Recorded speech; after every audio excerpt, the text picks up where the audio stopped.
Here to begin his 30th year as a Major League broadcaster, his 18th as the Tiger announcer, Ernie Harwell. Thank you, Paul. Here we go. Brett swings and fouls it away. He fouled an earlier pitch. That makes it strike two. So quickly, Roberts had a Brett, the leadoff man for the Kansas City Club, strike two the count on him. Russ Getz umpiring behind the plate. Maloney, Cooney, and Kosk are on the bases. Roberts getting his sign from the catcher, Milt May, ready to go. Strike two pitch. Here it is. He takes the ball outside. Dave gave him a breaking ball. Roberts coming off the knee operation. Arthritic knee corrected over the wintertime. And he's about set to pitch again on a 1-2 count for the leadoff man, Brett. Here it is. He takes the ball low. Fastball. George checks his swing in time. In the outfield, the Tigers have Horton in left, LaFleur in center, Ogilvy in right. Rodriguez is at third, Peraza at short, Fuentes at second, Thompson at first, May catching, and Roberts on the mound. And Dave Roberts pitches. Here's a cut on the foul off the mid of May. Little tip that popped out of the mid of Milt May. Well, the leadoff man is still alive. Steve Boras coaching at first base, Chuck Hiller coaching at third for the Western Division champions. The breeze is blowing out toward right. It'll help the left-hand batters. Here's a bounding ball to left. Base hit. A ground ball between Verizza and Rodriguez. A typical McRae hit, as the batting champion can hit that ball to all fields. And here is McRae coming up.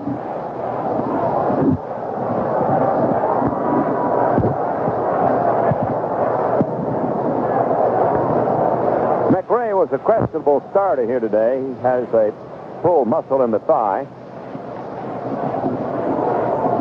Right-hand batter, man on first base.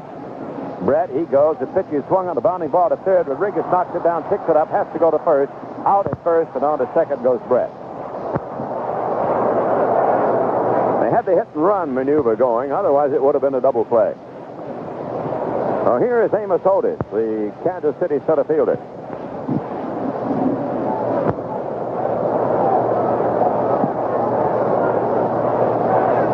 Otis, a lanky right-hand batter.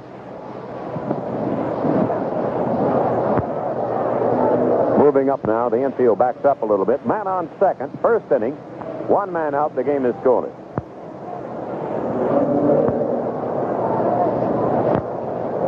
Roberts won 16 last year and lost 17.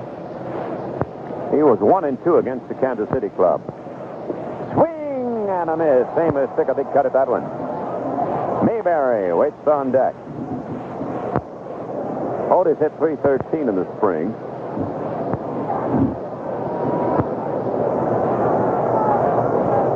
No score first inning. Opening day 77. Here's the pitch. And it is a breaking ball over but low. 1-1. Leadoff single by Brett. He has taken second on the bounce out by McRae. Rodriguez to Thompson. That's where we are now in 1977. Well, let's see what Roberts will give this tough hitter, Amos Otis. Amos steps away from the plate for a moment, and time called by umpire Getz. The Tigers have lost 4 straight Tiger Stadium openings after they had won 4 in a row and 9 of the last 11. Now the set by the veteran Roberts. He looks to second. The 1-1 pitch to Otis. Swung on. There's a drive to left. It's gone. A home run. Into the upper deck and a quick 2-0 lead for the KC Royals. Brett is rounding third and coming home, and right behind him is Amos Otis. He hit 18 home runs last year, and that is number 1 of this season. Well, the Royals jump in front quickly, 2-0. And with 1 out, it'll be John Mayberry, the Detroiter, stepping in.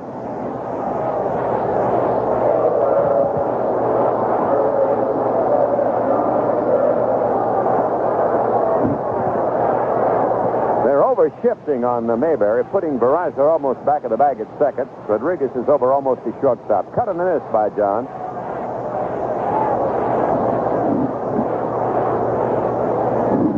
This is the 9th season in the history of the Kansas City Royals, and it's the first time they've ever opened against the Tigers. Strike Strike one delivery. Mayberry takes it. Is in too close. 1-1 the count on him.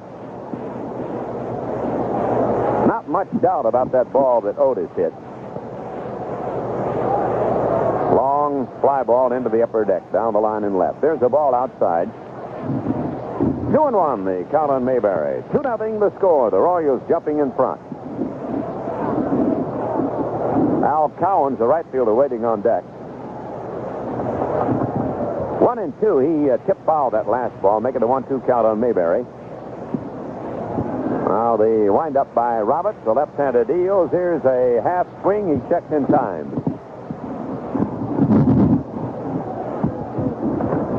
Now they're checking out the count again, and Russ Getz said, yep, it's 2-2.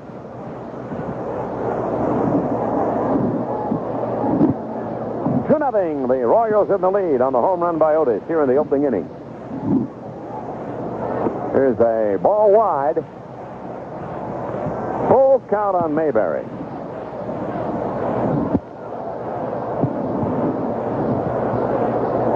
Now Raza moving farther over. He's on the right field side of second base. Mayberry swings at a bounding foul. It's down past Boris, the first base coach. Last year, the Tigers opened against Milwaukee, and Ray Bear beat them 1-0 here at Tiger Stadium. And the temperature reading last year was 61, much warmer than it is today. It's about 44 right now. Here's the pitch. Mayberry takes the walk, ball 4. It's a little bit low to John, and the Royals get a man on. They've got a 2-0 lead, and here comes Cowens, the right-hand batting outfielder. He hit .265 last year.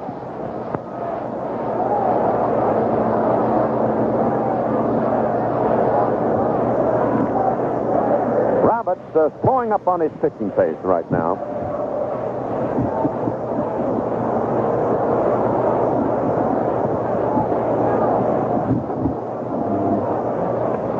And Cowens takes a strike. It was a fastball delivered by David. Hit the outside corner. The breeze is blowing out toward right field. Thompson holding on the bag with Mayberry. The pitch is a ball. Good pickup by May. He short-hopped the ball, came up ready to throw. The lights have been on here since the start of the game because of the overcast conditions.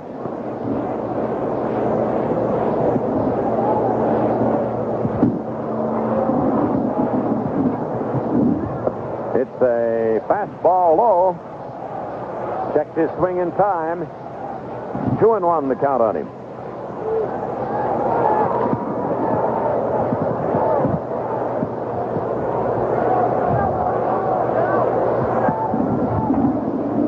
Roberts to the set position. And the pitch. It is low and outside. Ball 3. Behind the hitter, Cowens. Now, Fuentes backs up a little bit. It makes a deeper second base spot for him. Mayberry, short lead off first. Roberts keeping an eye on him. 2-0 Royals lead first inning. There's a cut and a foul. Came down and hit May on the shin guard.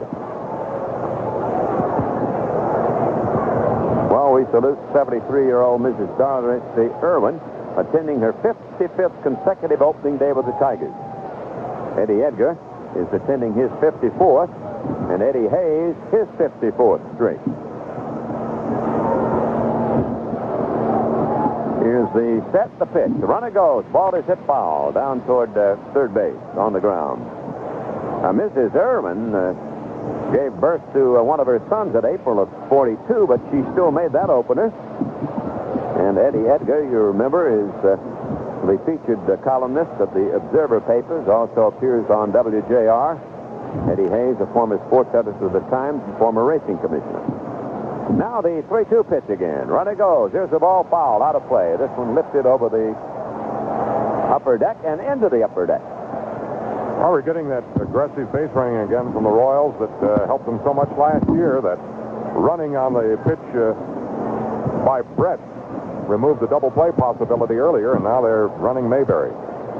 And he'll probably go again on 3-2. He's gone the last 2 times. There he goes. Ground ball hit toward Third past the glove of Rodriguez down in the corner. Here comes Mayberry rounding second, heading for third, and he is held up on the two-bagger by Cowens. And the Royals continue their assault here in the opening inning against Dave Roberts. Kansas City 2, Tigers nothing. Runners at second and third, and one away. And Joe Zeb, the rookie left fielder, will be the batter. He's a right-hand hitter. And this will be his major league debut. Only real new face in the Royals lineup, the entire 25-man roster, is Zeb. Tom Poquette, with chest pains, is on the disabled list. Very fine outfielder, and Zeb replaces him. He's a 23-year-old rookie, up for the first time in the major league. And the pitch is a ball outside. Played at Omaha last year and batted .297. Whitey Herzog was telling us that he has excellent running speed and is a pretty good defensive player. The Tigers are playing their infield back here. They don't want to risk even a bigger inning by pulling it in. And there's a swing and a miss. Zeb showed a little power there in the last week of spring training. He hit a pair of home runs, the only two he got all spring. Best minor league season in homers was 12 at the Kingsport in '72. Right-handed batter waiting on a 1-1 delivery from Roberts. And it is a swing and a miss. 1-2 on the rookie Zeb. Z-D-E-B is the way he spells it. He's from Barrington, Illinois.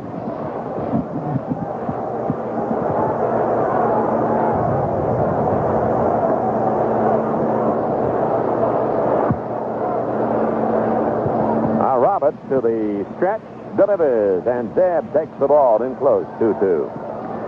Ralph Houck naturally does not like to play his infield in this early in the game.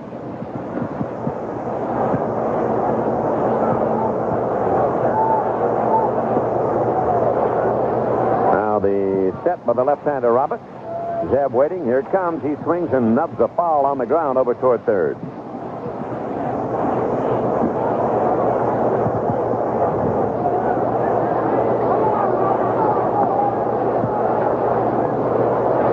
Most managers wait until late in the game to play that infield in unless they think it's going to be a real close pitching duel where one run will be a decided advantage. Now the 2-2 pitch. Swing and a miss. He struck him out. That's a big strikeout for Roberts. It makes two down, leave runners at second and third. And we'll bring up Buck Martinez, the catcher.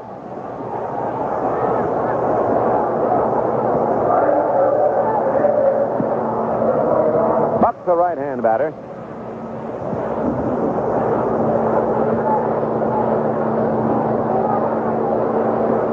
Royals have 3 hits so far, but the big one, that 2-run homer by Otis, that put them in front here, the opening inning, 2-0. Well, let's see what Roberts can do with Buck Martinez. Martinez takes strike called outside corner. He batted .228 last year. Originally with the Philadelphia organization, but he came to Kansas City in a trade with the Houston team.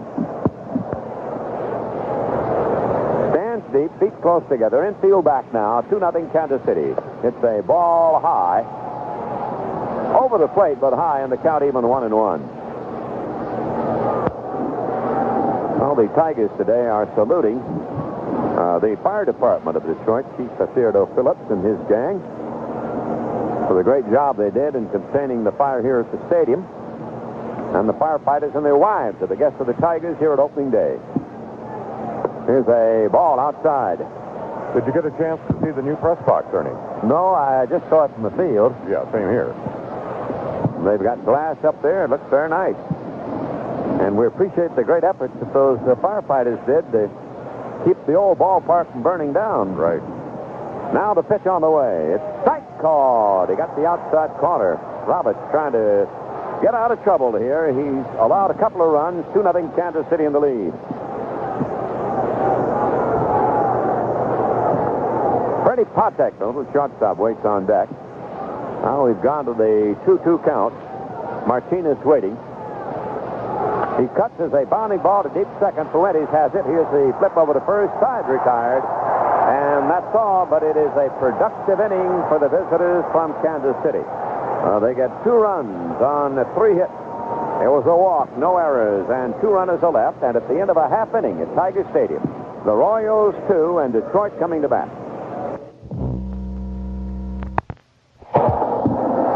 Well, the old sunshine about to break through here on opening day. The Tigers need some instant runs in a hurry. They trail 2-0.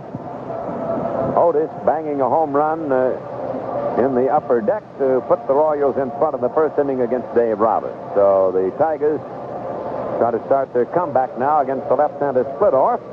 And Ron LaFleur will be the batter.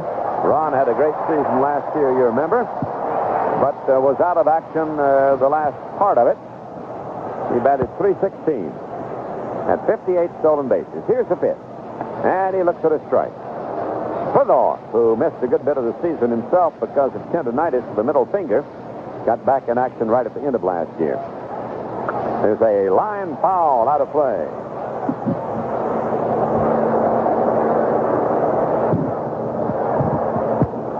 Getting a little drizzle now at the ballpark, although the sun is still just about breaking through. LaFleur takes the ball in the dirt. Good pick up by Martinez. Last year, Splittorff won 11 and lost 8. He won 8 victories in a row in the early part of the season. There's a chopper foul at the plate.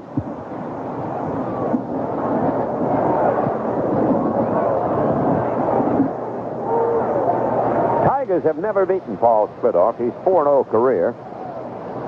There's a pop-up off of first base. Mayberry into foul territory, racing for it, and he can't hold it. With his back turned to the plate, he got his glove on it, but couldn't hold on. That keeps the leadoff man LaFleur still alive at the plate. Now the bat boy is bringing sunglasses out to center fielder Otis. I think Cowens is going to get a pair of glasses. On Saturday, that'll be the next ball game here. Andy Hassler and Ray Baer will be the pitchers. And Sunday we'll close out the series here. Byrne Rule against Jim Colburn. I'd like to remind you about Free Jacket Day. That's the first Tiger Gift Day coming up. It'll be May the 8th with Milwaukee Brewers. Mark that on your calendar. We'll tell you details a little bit later on about Free Jacket Day. Splittorff about ready to deal again to Ron LaFleur. And it is a ball in close. Oh, we've got the sunshine and the rain. And the 2-2 pitch is a ball low to Ron. Full count on him. Newcomer Tito Fuentes will be the next batter. Splittorff winds and pitches. Here's ball 4, and LaFleur draws a walk. Splittorff got ahead of him, and then he lost him. And here is Tito Fuentes, the former National Leaguer. Tito was wearing number 3, Dick McCullough's old number, during the spring training game. But he has switched to number 44.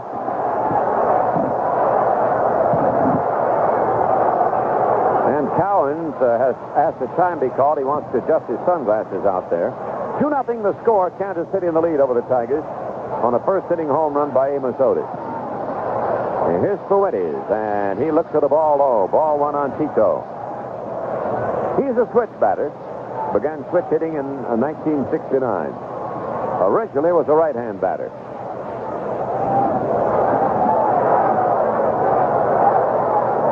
And the pitch.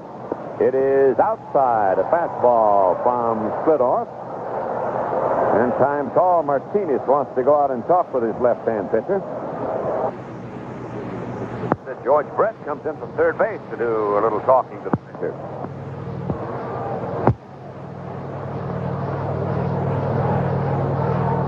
Tito waiting on the next delivery, 2-0 the count. Here it comes, and he's taking it to strike call. He gave a little yelp and turned around as that call was made by umpire Getz.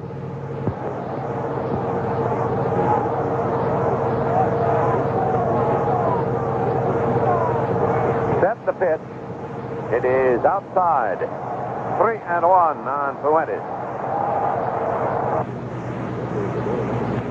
Cisco. And last year was at San Diego. He's a 10-year veteran in the majors. Here's the pitch. Swung on. Line drive. Base hit. Left field. Down in the corner. Chase now. Zeb, the rookie outfielder. Coming around third is LaFleur. He's being waved home. And here is the throw into third. LaFleur scores on to second with a double. Goes Tito Fuentes, and the Tigers have cut the lead to 2-1.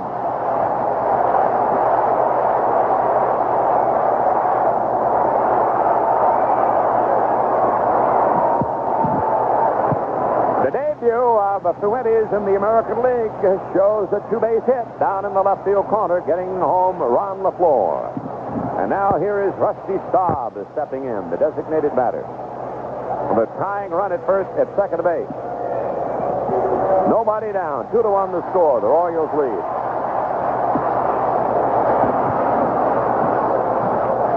Rusty played every Tiger game last year.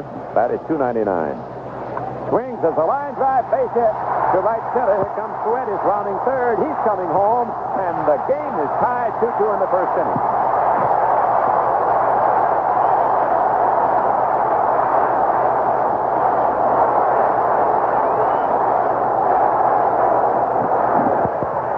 The Tigers have bounced right back on a walk to LaFleur, double by Fuentes, and a single by Staub, and it is a 2-2 tie in the first. Nobody out. Staub at first base, and here's Willie Horton.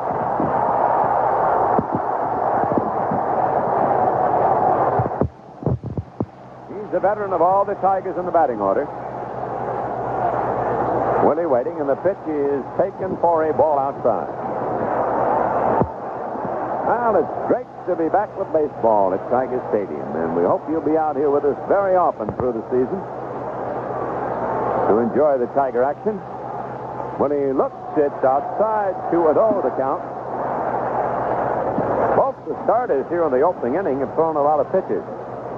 Roberts gave up 2 quick runs on the home run by Otis, then got in trouble but got out of it. The Tigers had tied the game, and nobody out in the first inning against Splitall.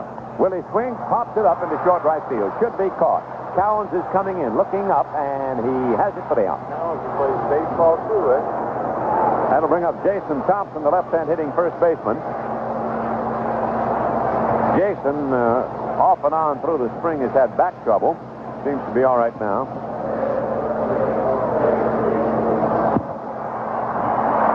He was hurt with a shoulder injury toward the end of the year and tailed off quite a bit, but ended up leading the team in home runs with 17 last season. 2-2 tie in the first inning. Kansas City at Detroit. Splitall pitches. There's a strike. He tipped it to the mid of Martinez on a check swing. Brett is very wide at third, and Freddie Patek is over the glove side near second base. White, the second baseman, in normal depth, and Mayberry is not holding on the bag with Staub. They're not worried too much about Rusty's speed. George. Now, Thompson wants the umpire gets to look at the ball, and he keeps it in play. Well, the main topic of conversation around the ballpark today was the weather. I think it's really a little warmer than most people anticipated when they came out this morning. There's a ball outside. And those behind the plate and along the foul lines are pretty much protected from the wind here today. Now the set by Splitall. He pitches. It's a high one at the shoulder. 2-1 on the Jason.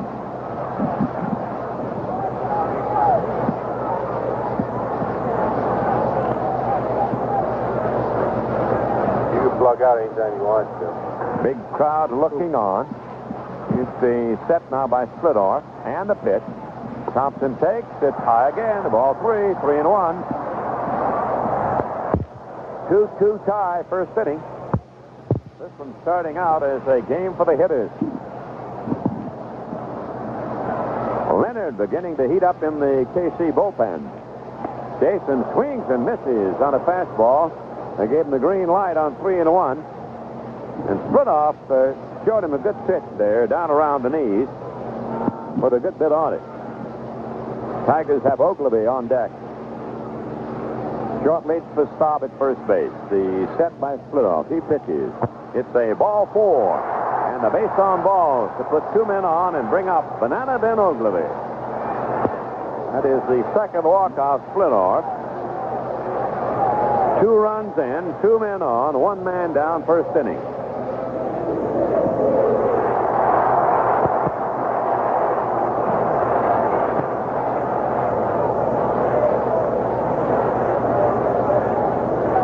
Oglivie led the team in RBIs in the spring games with 18 and tied in home runs with 4. Rick, you want me to call you on a Left-hand batter takes the ball low. That's okay. Ben stands very deep, feet close together. Game deadlocked at 2-2. The set and the pitch. He swings as a fly ball to right. It's deep. Cowens is going back. He'll have room. He's at the warning track. Makes the catch. Here's the tag by Staub. He's headed for third, and he will make it sliding in. Holding it first is Thompson. On the long fly to left, off the bat of Oglivie. Here. It's Cat. Leaves runners now at first and third, and it'll bring up the catcher, Milt May, who hit .245 in the spring game.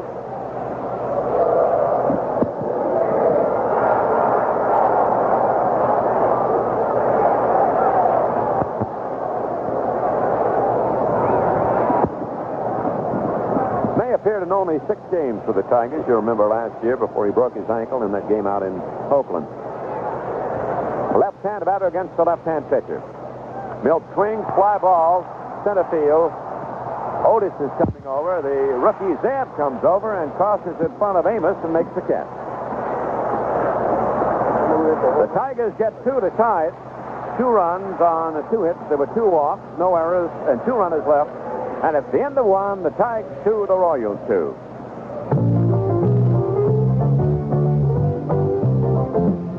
I've got a story to tell, I'm ashamed to say, about a car that drank too much.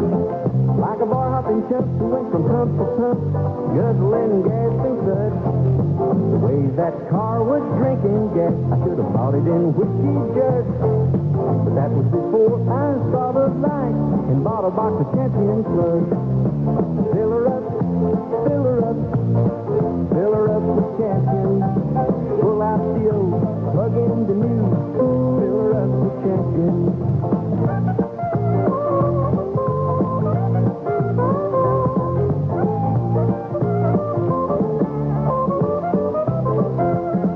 Better mileage and performance, and I'm not one for bragging. Since I filled her up with Champion plugs, that car's been on the wagon. Jimmy Luntz zeroes in on Target Laughter every morning from 10 till noon here on the Goodwill Station, WJR, Radio 76.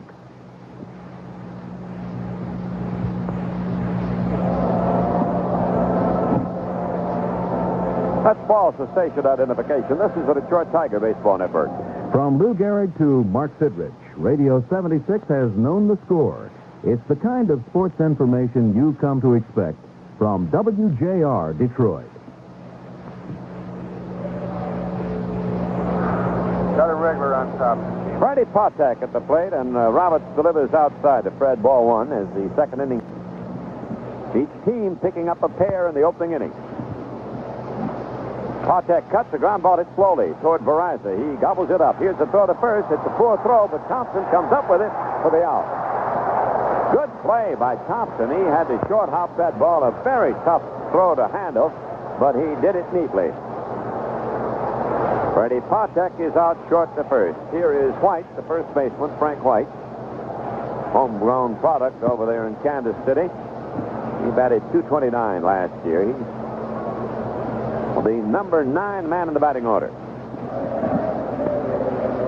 2-2, the game tied in the second inning in Tiger Stadium. Here's a curve over from Mr. Roberts. The strike.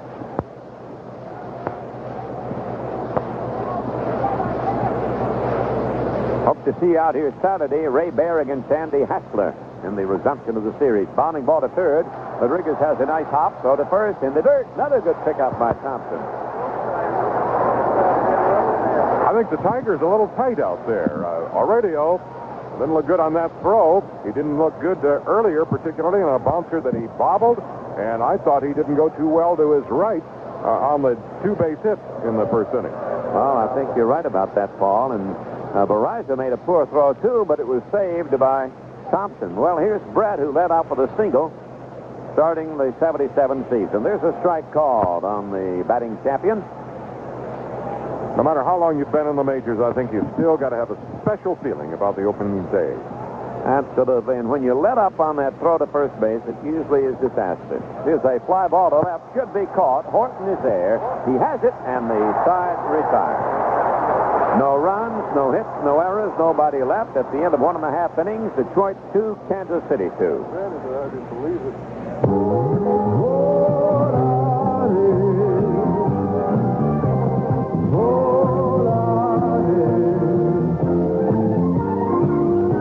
Plymouth Volare, truly a beautiful and comfortable automobile. So beautiful and comfortable, in fact, some people still think it's expensive, but it's not. Compare Volare to Granada, for instance. Did you know that the Volare Premier sedan is priced at least $430 less than a Granada Ghia sedan? Based on a comparison of manufacturers' suggested retail prices for comfortably equipped models with automatic transmissions. Yet Plymouth Volare gives you more room for so much less money. At least $430 less than Granada. Buy or lease a new Plymouth Volare. Come right, Volare today. Drive more the comfortable way.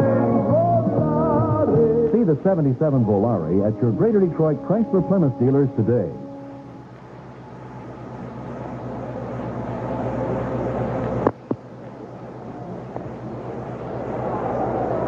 Rodriguez will lead it off for the Tigers.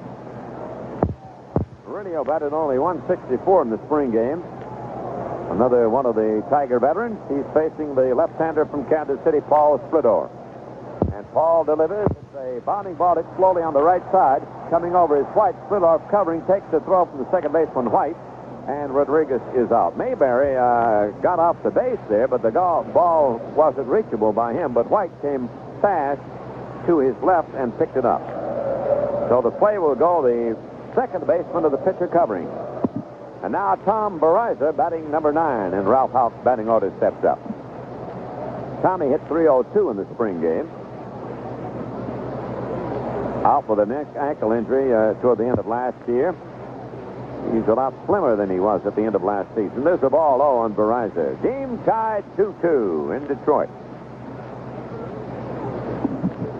Outside and high. Splittor has not been very sharp with his control.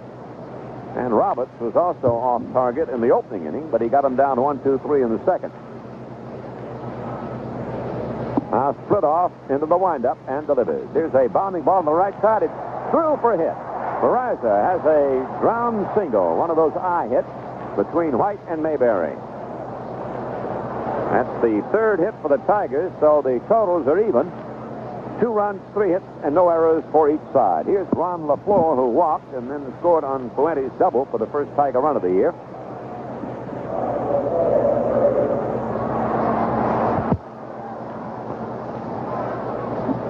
Infield about halfway up on Ron, and Brett is in even with the bag at third. Mayberry will hold with Verizon at first base. Set and the pitch. He swings, and there's a drive to right. It'll be a base hit. Verizon rounding second, headed for third. Cowan's up with the ball. Here's the throw back into the middle of the diamond to White. A single for LaFleur, moving Verizon to third. The Tigers are threatening again against Splittor. Man on first and a man on third. There goes Martinez out to talk with his pitcher. Tito Fuentes, who broke in the regular season with the Tigers in the first inning with a double to drive home a run, will be the batter.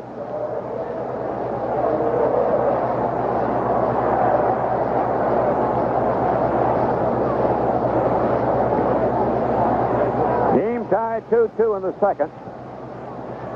Tigers threatening to break that tie. Splittor sets and pitches, and Fuentes takes the ball wide.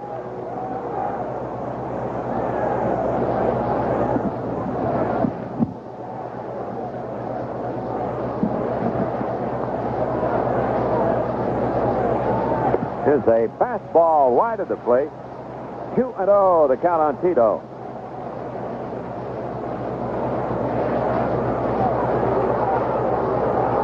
Waiting on deck is Rusty Staub. Rudolph throws to first. LaFleur back in time.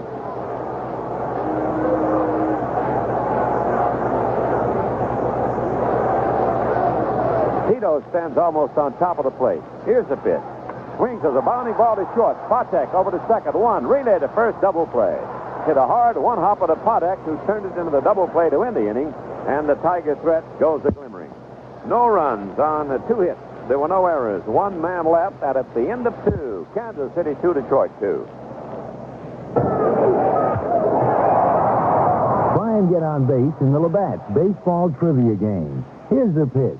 Rick Wise of the Phillies pitched a no-hitter over Cincinnati on June 28, 1971. Rick did something else unusual that day. What was it? Why not call a timeout and think about it over a cool, refreshing Labatt's Blue?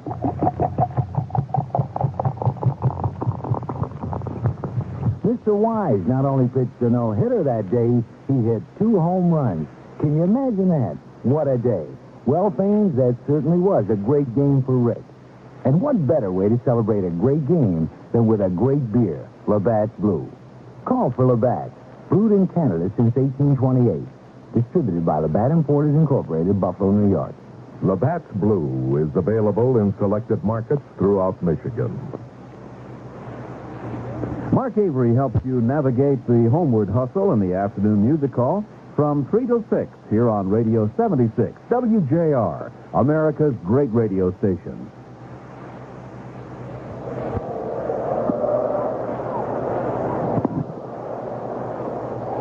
McRae at the plate, and Howell takes the fastball outside from Dave Roberts. The 3rd inning getting started. It's a 2-2 tie on opening day at Tiger Stadium.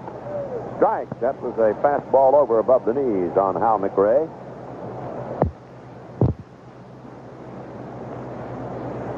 Amos Otis on deck. McRae fouls one out of play. Here comes Thompson over. It might be reachable. Let's see. Nope, it's just in the seat. And a gentleman from Dearborn will take that one home. Steve Boras talking about McRae and Nelson, that they're both prone to leg injuries. McRae has done everything he can to avoid those leg injuries, but he came up with a pulled thigh muscle. He's taken a ballet lesson, jump rope, done jogging, but he still gets those leg injuries. Here's the pitch, and he takes the ball inside. Al took ballet lessons again this winter. He was the only man in the class of ladies. Here's the 2-2 pitch. It's a ball outside.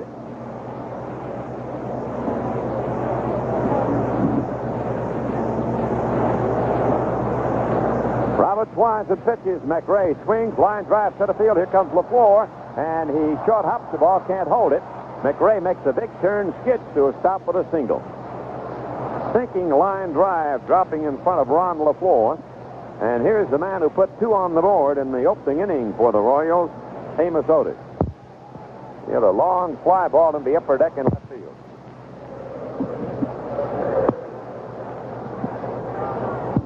You remember that in the American League playoffs, Otis hurt himself in the first game and was out of action. That hurts the chances of the Royals against the Yankees. One of the leaders on this club, Amos Otis, and he takes the ball outside. Ball 1. Mayberry waits on deck, 1 man on and nobody down. We've got a 2-2 tie at Tiger Stadium.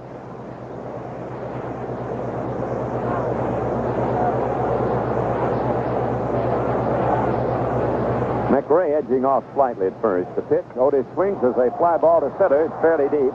LaFleur back there, reaching up and makes the catch for the out. Otis out on the long fly to center, and McRae holds it first. That'll bring up John Mayberry, the Detroiter.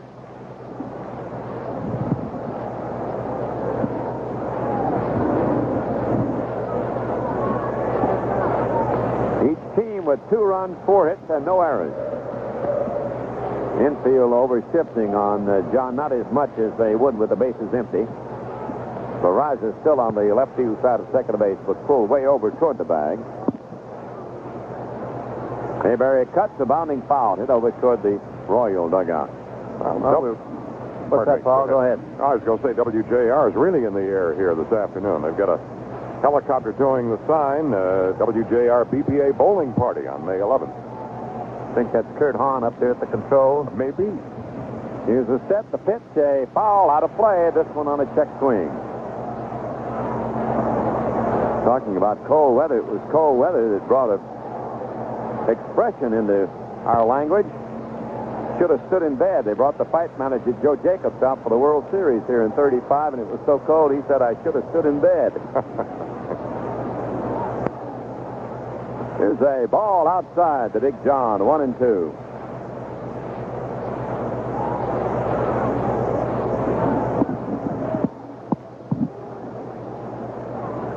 McRae on first, tie game 2-2, one out. Mayberry waiting. Here it comes. He takes the ball low.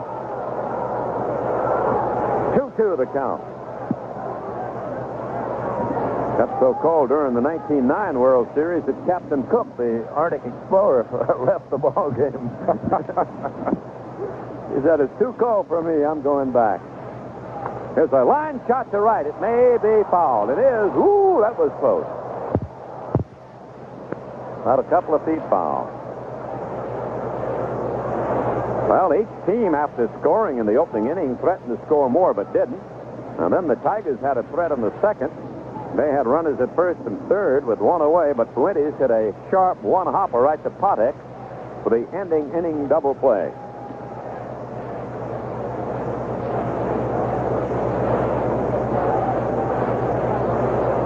Now Mayberry waits on a 2-2 delivery. Here it comes. He swings and fouls it upstairs. We haven't seen him hit that glass in front of the press box yet. I presume it's unbreakable. I hope. 2-2 tie, Tiger Stadium, opener of 77. Let's see what Roberts will give Mayberry. The big left-hand slugger waits, now takes the ball outside. It was a breaking pitch.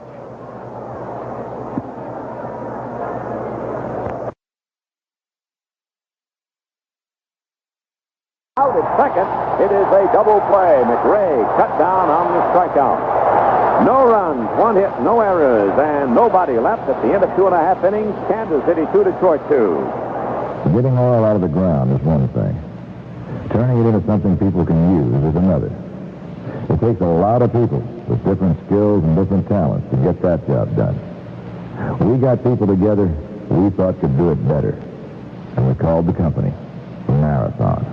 From the dream in Alaska to the roundabout in Texas, from the driver in Atlanta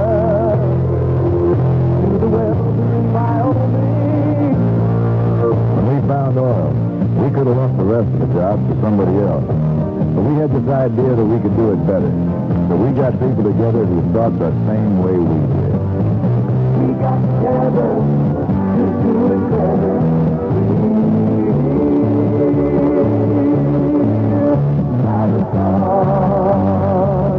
Marathon Oil Company. We got together to do it better.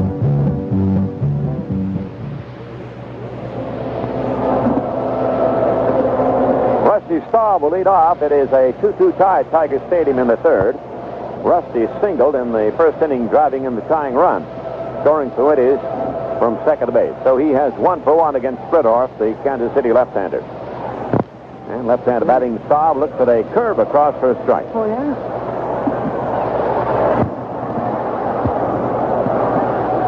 Here's the windup and the pitch to Rusty. He hits a slow grounder, foul over to first base. 2 strikes. Well, the only other Major League game that we have a report on so far today, St. Louis leads Pittsburgh 5-1. The Pirates are bat in Pittsburgh in the last half of the second. It's Denny against Royce in that game. Now the motion, the strike 2 pitch. Staub takes strike, called. He checked his swing and it got over. Struck him out. That is the first strikeout recorded by Splittorff. Willie Horton, who flied to right in the first inning, will be the batter. In the American League, we've got the pitches now official. Milwaukee at New York, Travers against Hunter. Cleveland and Boston Eckersley against Jenkins, but no scoring to report yet. Willie swings and misses. He gave that one the old boondock swing. Ray Bear pitches on Saturday against Andy Hassler. Sunday, Vern Rule and Jim Colburn will be the pitchers in the finale of this series, and the Tigers hit the road.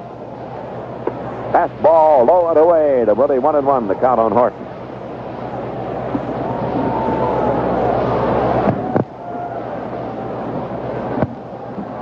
Tigers won 4 and lost 8 against the Royals last year. They were 2-4 against them in this park. Willie swings, high fly, right field, should be caught. Cowens is backing up to his right. He's there, makes the catch. And they are 2 down. Both the pitchers have settled down a little bit in this inning. And here's Jason Thompson, who drew a walk his first trip. Tiger roster has 9 players who did not open the 76 season with the club. That's a 36% turnover. Only 3 are coming back to the position they occupied for that opener in Cleveland last year. May, Rodriguez, and Bariza. There's a pitch outside on Thompson. 5 rookies on the squad this year. Here's a cut and a miss, 1-1. Kemp and Rosema. Rosema's the only non-roster player to make the team. Sykes, Mankowski, and Wagner are all considered rookies. Here's the pitch. It's a strike called on Jason, 1-2. And this is the 3rd straight year that Detroit has opened with 5 first-year players. Well, there's been a lot of turnover. Here's the 1-2 serve, and Thompson takes the ball low. That was a curve, 2-2.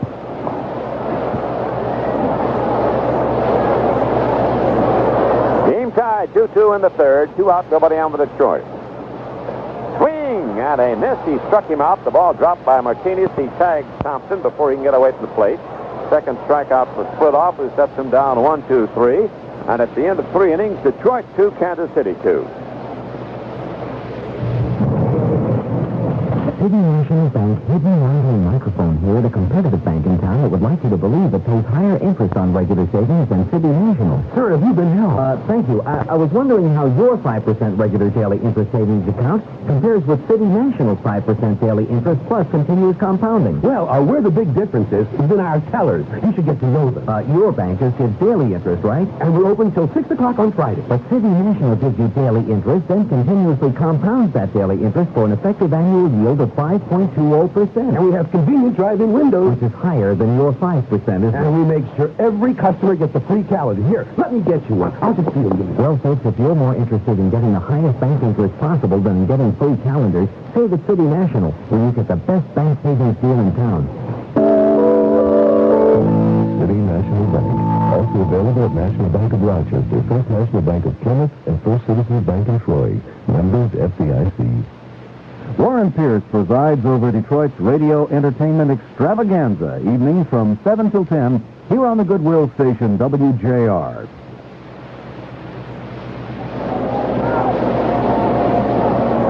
Well, it's a 2-2 tie going into the 3rd. Kansas City got 2 in the 1st inning on the 2-run homer by Otis. The Tigers came right back in the 1st. A walk to LaFleur. Fuentes doubled him home, and then Tito scored on the single by Rusty Staub. Roberts and split off. The starters still in there. And here to bring us the action now, Paul Carey. Thank you, Ernie. Al Collins will lead off the 4th inning for Kansas City. Collins doubled down the left field line in the 1st inning. Roberts ready to work. He rocks. Here's the pitch. Swung on, tap, foul to the left of the Tiger dugout. It appears both pitchers have settled down somewhat after a very shaky 1st inning for each.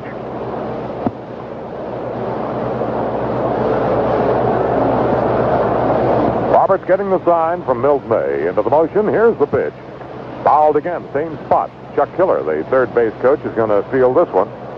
Steve Forrest, one-time Tiger, a native of Flint, Michigan, coaching over at first base for the Royals.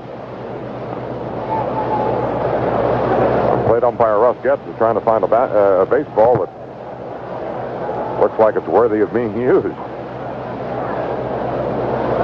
Baseballs this year being put out by the Rawlings Company. 2-2 tie here in the top of the fourth inning. Collins leading it off. The pitch, there's a line foul into the lower deck in left field.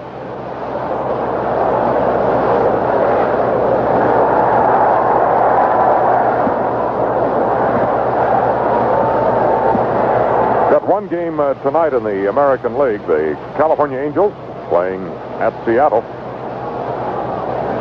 Here's the pitch. Jammed him a little high and inside. Ball one, strike two on Collins. Trying to develop more power from Collins this year. Been a special pupil of hitting instructor Charlie Lau of the Royals. He swings, fly ball down the right field line toward the corner. Long run for Ogilvie. Could be trouble. It's near the wall. Makes the catch. Benji made it about a step in fair territory in K-Line Corner here at Tiger Stadium. So there's one down in the fourth inning, and the batter will be the rookie left fielder Joe Zeb.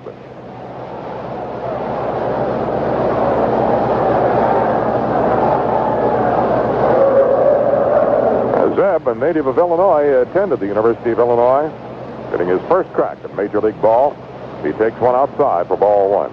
Roberts struck him out in the first inning. Right-hand batter, he's got excellent speed, a good glove. Ground ball to left field, a base hit by Zeb between Rodriguez and Verizon. So Zeb picks up hit number 5 of the Royals. And that's his first Major League hit. I think they're going to call time right now. I don't know whether that's the reason or not. Steve Forrest, the coach behind first base. Yes, sir, they're going to want that ball because that is the rookie Joe Zeb's first Major League hit. A single at upfield. He's got a big smile out there in the bag at first.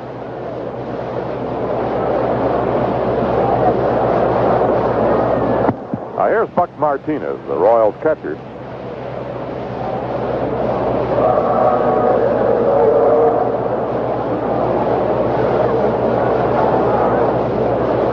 Roberts looking in at Mills May.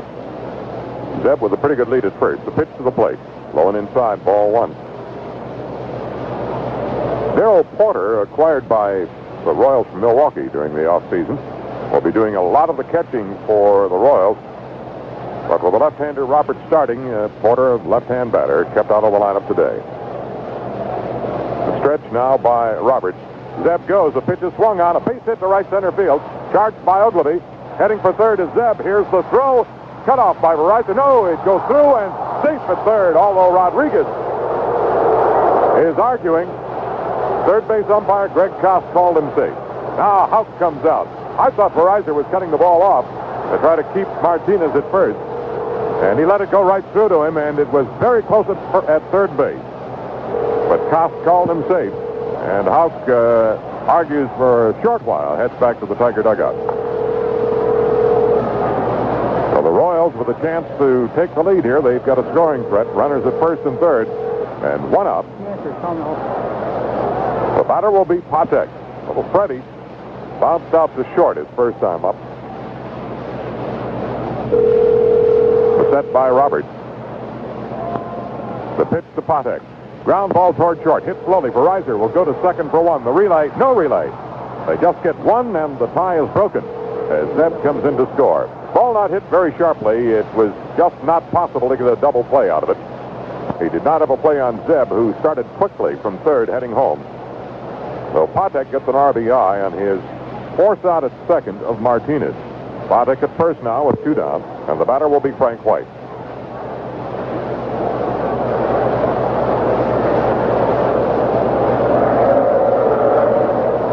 White bounced out to third his first trip.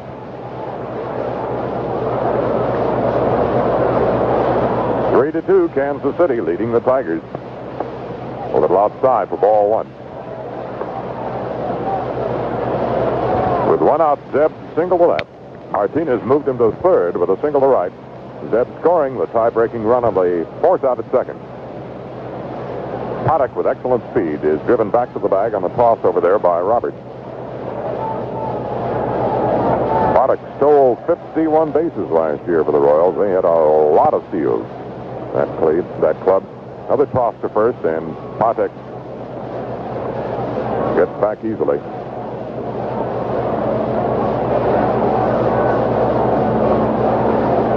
One ball, no strikes. The count on Frank White. The set by Day. Paddock goes. The pitch is swung on and missed the throw, and it's not going to be in time. A little high throw by May. But Paddock got a very good jump on Roberts. He's in with a steal of second.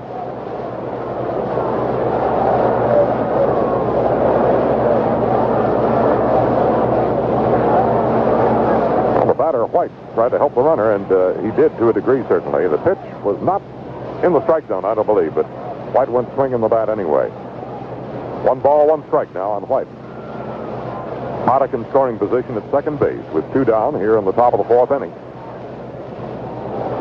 Roberts delivers. There's a tapper towards short. Charged by Verizon. He's got a gun. He gets it there in time. White is out. That retires the side. Well, the Royals pick up a run to take the lead. 1 run on 2 hits. There were no errors. 1 man left. The Tigers come to bat in their half of the 4th inning. It's Kansas City 3, Detroit 2.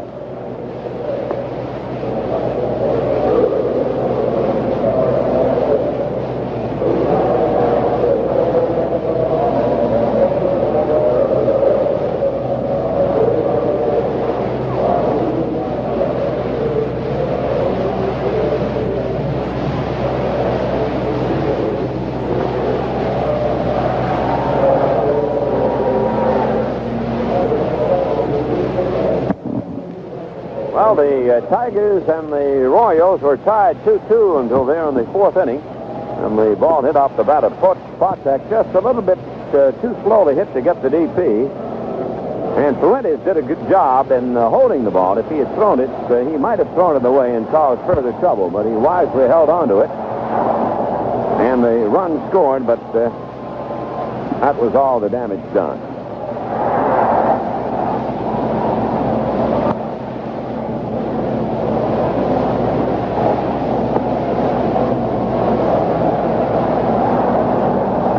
Now the sun is breaking through here at Tiger Stadium as the Tigers come to bat trailing the Royals in the bottom of the 4th inning, 3-2.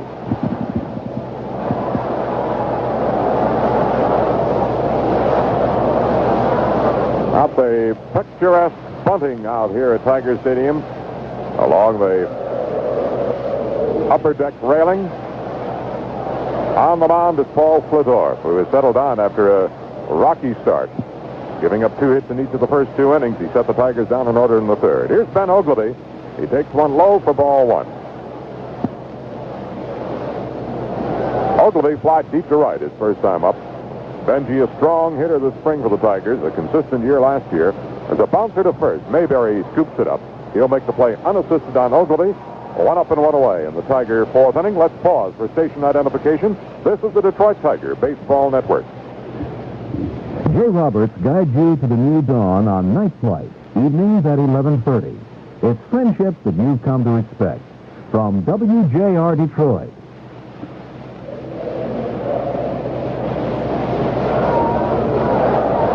Here's Milt May. Fliddorf fires high for ball 1. Pardon me? Milt flied to left his first trip.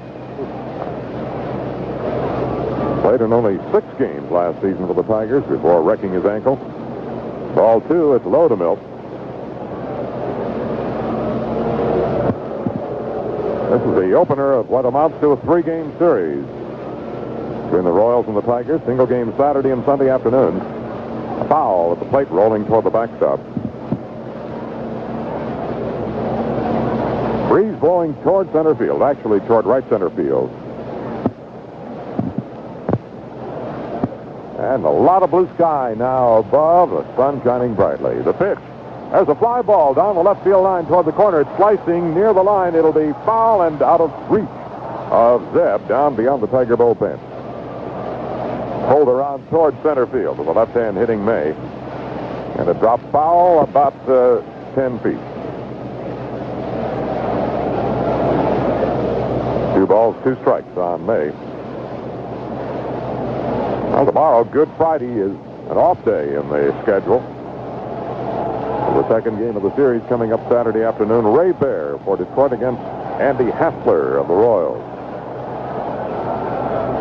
The left-hander Fliddorf kicks and delivers. Ground ball to the right side. Deep in the hole on the right side is White. He scoops it up over to Mayberry in time. White swung around on May, went into the outfield grass to pick up the ground ball. There are 2 down on the Tiger fourth. Foothorpe has set down the last 6 in order. On the batter now will be Rodriguez. Aurelio bounced out to White his first trip. The Gold Glove winner of 1976. Strike called. A breaking ball in the outside corner to Rodriguez. The windup and the pitch from Splittorff. A little high for a ball, 1-1. Aurelio extremely proud, as well he should be, of that Gold Glove award. The fastball swung on and missed. He blew it by him, and Rodriguez took a lusty cut but couldn't find it. 3-2, the Royals in front of the Tigers here in the bottom of the 4th inning on opening day. The pitch from Splittorff, he struck him out swinging. And the Tigers are retired in order for the 2nd straight inning after 4 innings of play. It's the Royals 3, the Tigers 2. Here is the WJR News Update. I'm Bill Curnow. Figures released by the Michigan Employment Security Commission show that the state's jobless rate in March dropped to 8.1%, the lowest in more than 2 years. Ford and Chrysler are idling more than 14,000 workers next week. Those facing the 1-week layoff work at plants which turn out slow-selling small cars. Health officials in Oakland County report no new botulism cases in about 24 hours and say it appears the worst outbreak in U.S. history is subsiding. Citing the risk of spreading nuclear weapons, President Carter says he's deferring U.S. development of nuclear breeder reactors, the power plants which generate more plutonium fuel than they consume. The Federal Consumer Product Safety Commission has banned production and sale of the children's sleepwear treated with the chemical flame retardant Tris. The weather, clearing skies tonight and cold, low 22 to 25, sunny and cool on Friday, high near 40. Detroit's official temperature is 44 degrees. I'm Bill Curnow. If it happened today, you'll hear about it tonight at 6 when WJR presents 60 minutes of information you can use tomorrow. Join us here on Radio 76. 3-2, the Royals lead the Tigers as we move to the 5th inning. Dave Roberts on the mound.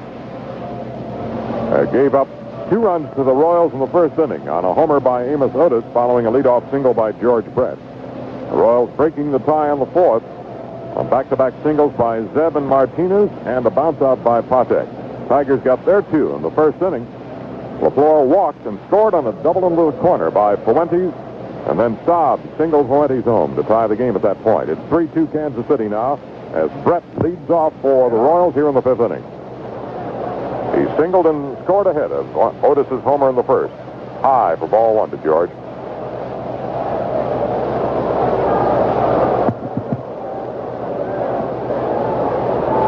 Roberts fires outside and away. Ball 2. The American League batting champion by less than a percentage point ahead of teammate Hal McRae last season.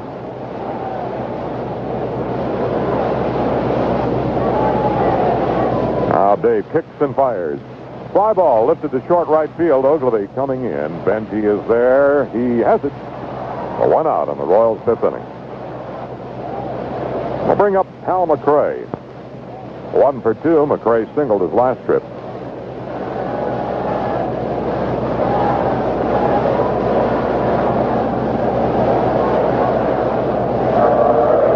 McRae straight up.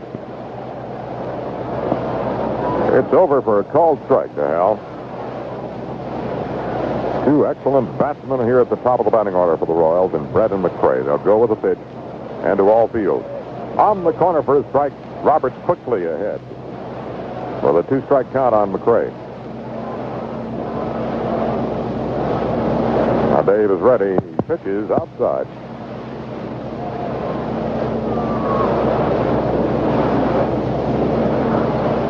Steady hum and buzz around the stadium here today on opening day. There's a tapper to the left of the plate. Off the mound comes Roberts. Rodriguez picks it up and the throw is late at first. McRae beats it out. It'll be a base hit. Tough play for Roberts that got past his glove. Rodriguez, coming in from his deep third base position, just didn't have a shot at McRae as he picks up an infield single. He's at first with one away here in the fifth.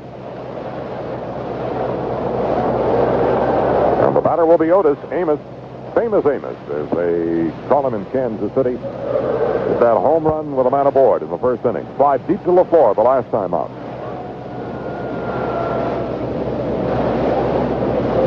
One game in the National League going right now. The Cardinals lead the Pirates 6-1 after 3 innings of play. McRae at first. The pitch to the plate. Fly ball foul on the right field corner. It'll be back into the seat. 2 games in the American League getting underway just recently. Milwaukee playing at New York. It's Bill Travers going for the Brewers. And Catfish Hunter on the mound for the Yankees. Cleveland at Boston. Dennis Eckersley for the Indians. And Fergie Jenkins going for the Red Sox. 1 out. McRae at first. Here in the top of the 5th inning. The Royals in front of the Tigers, 3-2. Time called. Otis thinks Roberts took too much time, so he steps out. Now Dave is ready. Here's the pitch. Just outside. Ball 1, strike 1 on Otis.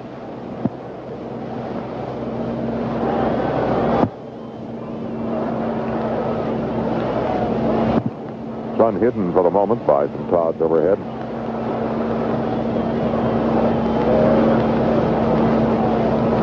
Now Roberts shaking off another sign, and Otis going to step out of the batter's box again.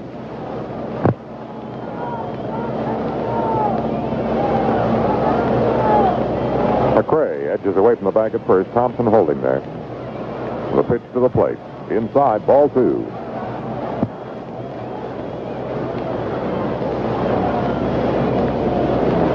Well, the Tigers are coming off an exhibition season that saw them win 15 and lose 13, but they lost the bird, Mark Fidrich, in the process with torn cartilage in his left knee that required surgery. With Mark out for at least the first 2 months of this season, and they're going to miss him. There's a foul off the end of the bat. Ball 2, strike 2. Mark misses the Tigers, too, I'm sure.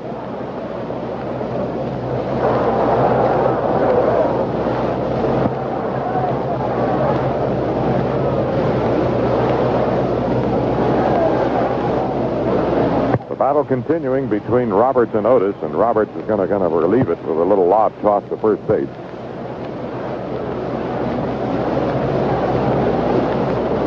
Otis taking his time, stepping back in. Adjusts his batting glove.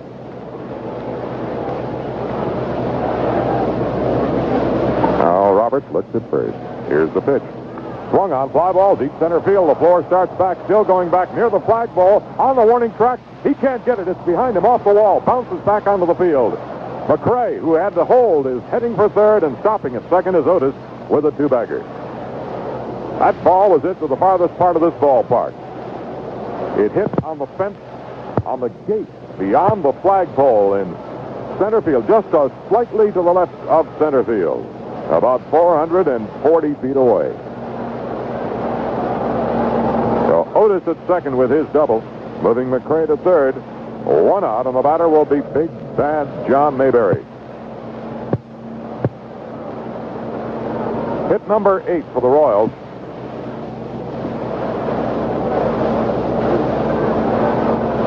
Mayberry has walked and struck out. A friend under the double play in the 3rd inning.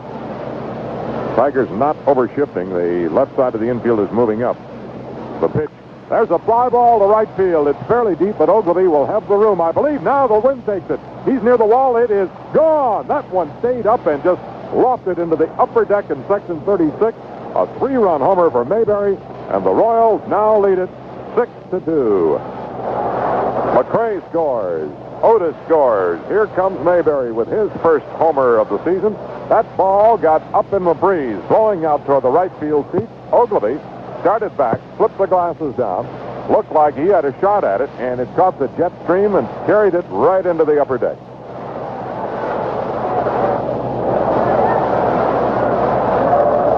A 3-run homer by Mayberry, who hit 13 of them last year. A disappointing season for John, but he's off to a big start in this year. 6-2 Kansas City. Al Collins batting, takes a strike. Fernando Arroyo, who had been up and throwing in the first inning, is out there again in the Tiger bullpen. A pitch from Dave. There's a pop-up foul behind third. It may drift out of play. No, Rodriguez will have a shot. He makes the catch. Radio gathering it in front of the Tiger dugout. They're at 2 down now in the 5th inning. Base is empty, and the batter, the rookie, Joe Zep.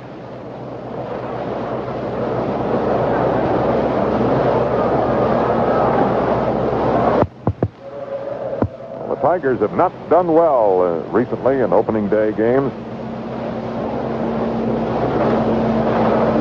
They've not won since 1972. The pitch from Roberts. Strike called on the outside corner.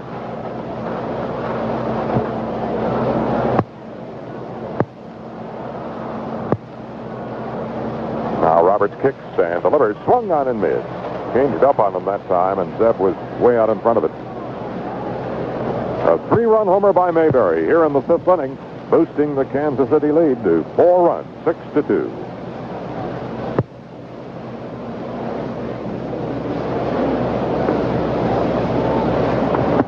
There's a ground ball foul toward third. Hello.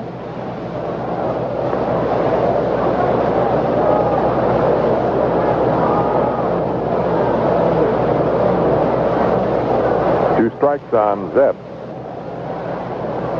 A pitch from Roberts. It's low for a ball.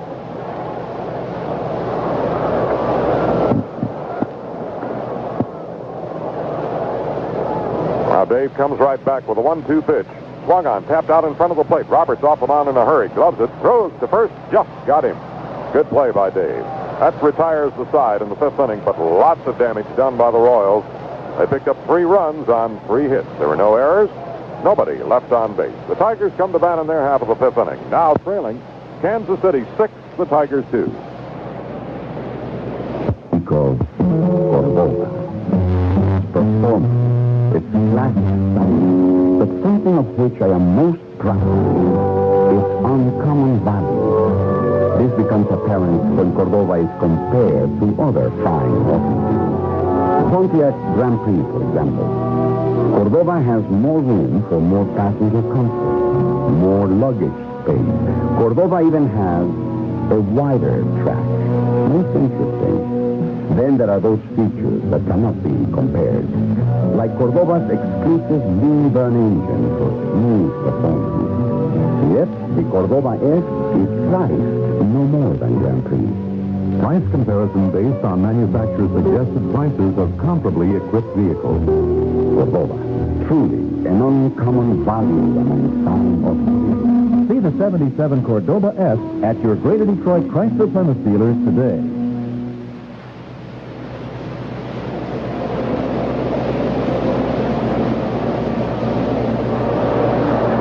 Tigers now down by 4 as they come to bat to face Paul Splittorff here in the bottom of the 5th inning. Splittorff has really settled down, retiring the last 7 in a row.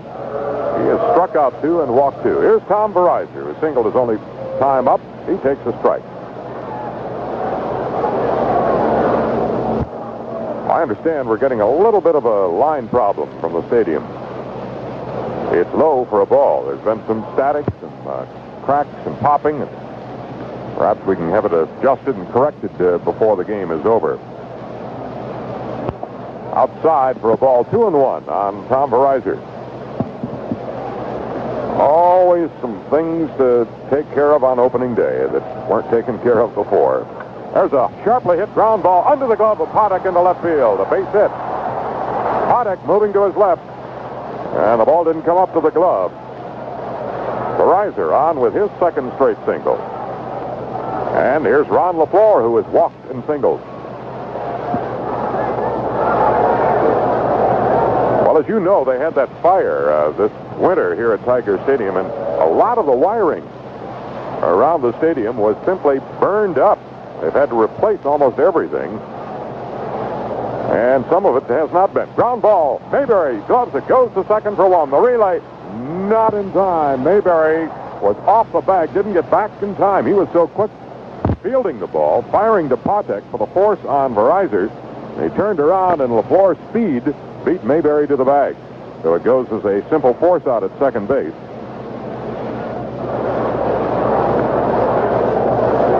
And the batter will be Tito Fuentes.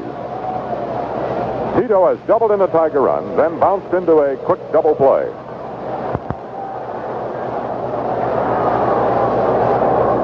LaFleur at first. Tigers trail it by 4, 6-2. Outside for ball 1.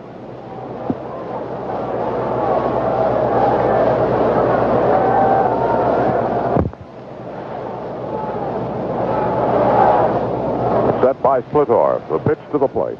Changeup catches the corner for a strike. 1-1. LaFleur not apt to be rolling here with the Tigers down by 4. The pitch to the plate, taken outside. 2 balls and a strike. The count now on Tito Fuentes.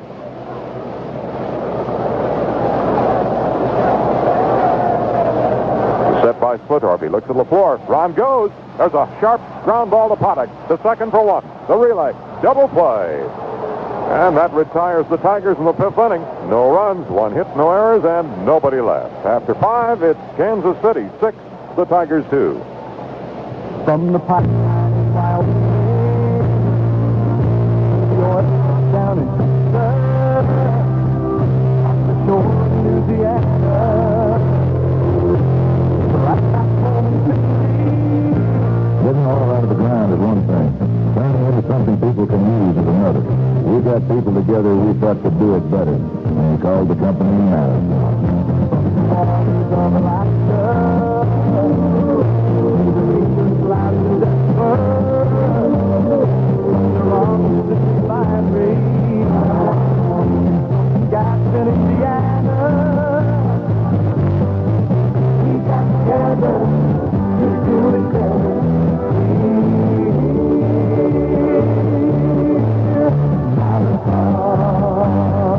Marathon Oil Company. We got together to do it better.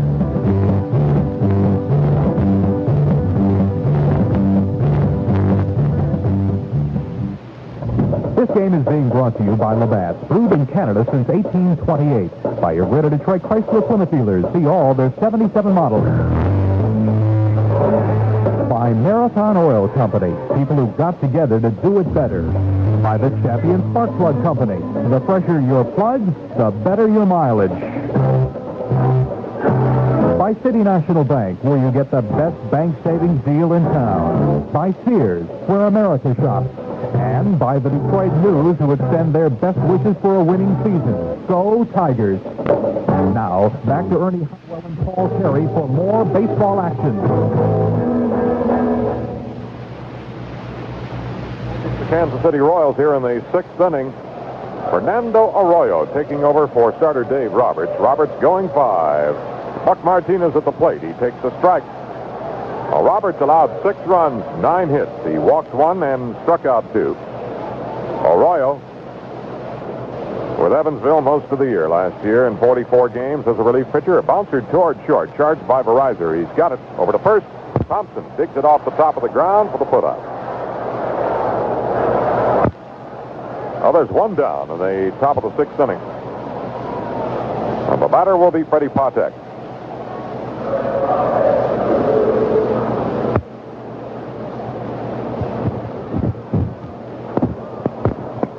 Patek is 0 for 2, but he has an RBI on his ground-out force-out in the 4th inning. Strike called on little Freddie, the smallest player in the major leagues at 5'4".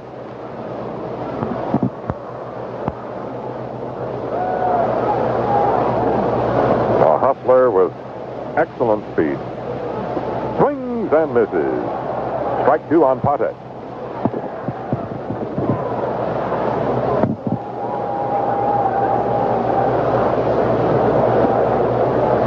Hit 241 last year for the Royals. Had only 1 home run, no great power at all.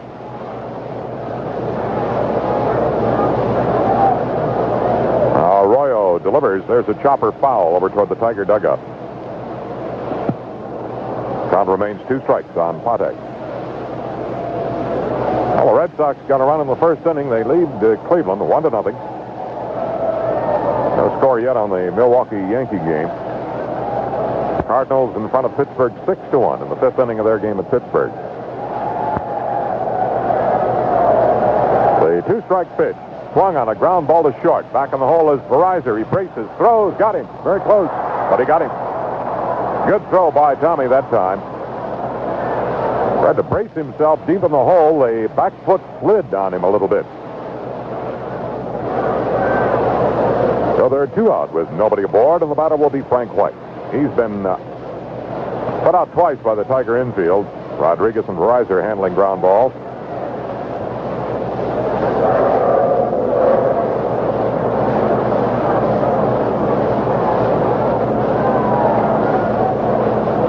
Pitch from Arroyo. It's over, but low for ball 1. First graduate of the Kansas City Baseball Academy to make the major leagues, Frank White.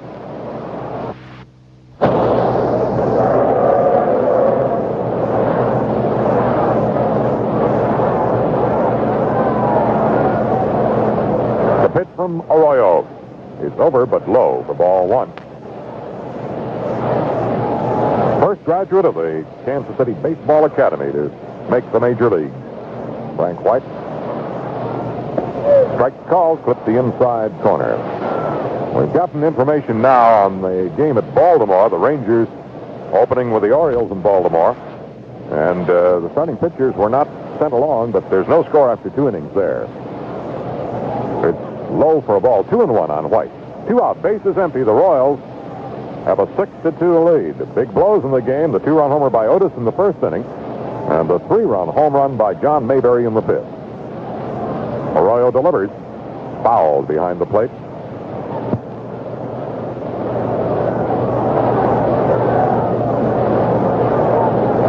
Tiger uniforms remain the same here in 1977. The older uniforms were used in spring training, so these are new ones up here when the team arrived from Tampa 2 days ago. Inside and high, spinning White around. A full count of 3-2.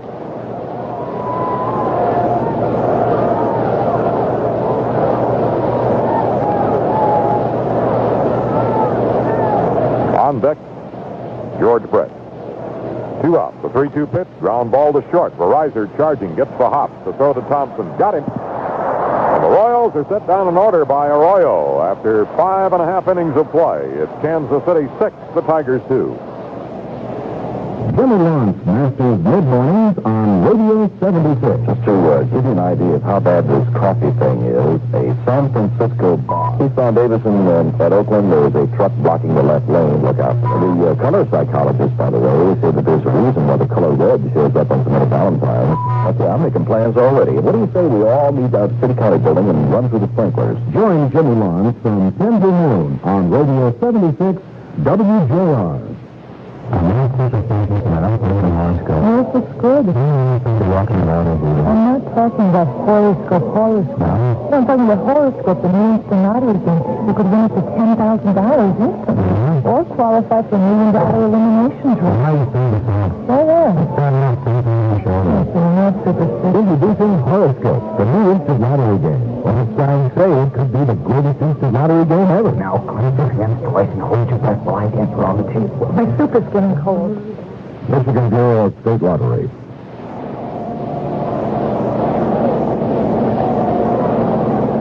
Here come the Tigers to bat in their half of the 6th inning, trailing by 4. Rusty Staub will lead it off. Rusty drove in a run in the first inning with a single. He struck out in the third. Paul Splittorff has gone all the way. The left-hander ready, kicks and fires. A little inside. Ball 1 on Rusty. Well, I don't know whether they're loosening for a purpose or just to keep warm. Down in the bullpen, Mingori and Bird at work. The pitch to Staub takes the strike.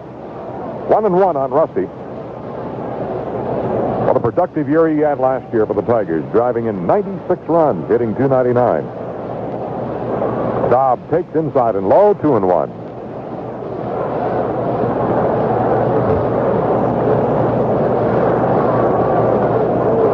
Splittorff has the sign from Martinez. He delivers. Ball 3, a little inside.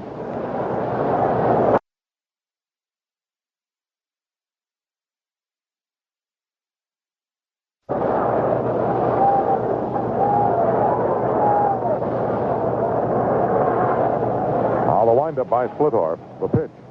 Strike call. Full count on Rusty. Third time that Splittorf has got an opening day assignment. He is 0-1 on opening days. There's a fly ball lifted to short left field. Under it is Zeb. The rookie comes in a couple of steps, makes the catch. One down in the Tigers' sixth inning.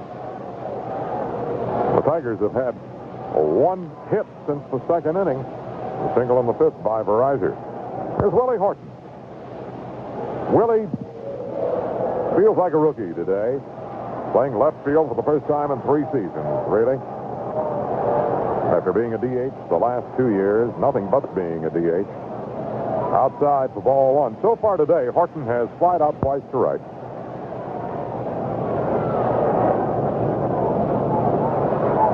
It's 6-2 Royals here in the last of the sixth inning. The left-hander Paul Splittorf kicks high, delivers a tapper toward the left side. Charged by Brett. He's got it to throw. Got him. Good play by George, who came in and in one motion scooped the ball up barehanded and fired to first, get Willie by about a step. So there are 2 out with the bases empty. And the batter will be first baseman Jason Thompson.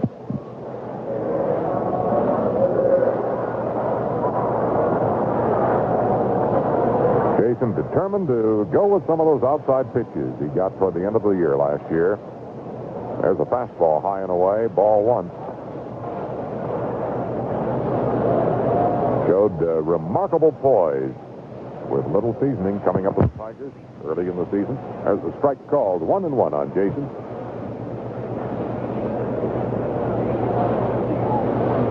Gave the Tigers some consistent glove work at first base. And he's shown it again in this opening game today. Splittorf delivers. The ball low. 2 balls, 1 strike on Jason.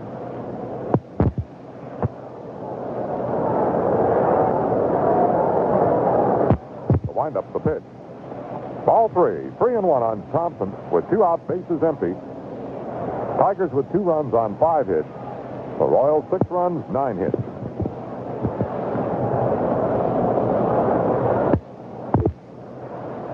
Now Splittorf is ready. Pitches.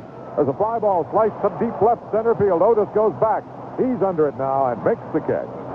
And that's all for the Tigers in the 6th inning as they go down 1-2-3. After 6 innings, it's the Royals 6 and the Tigers 2.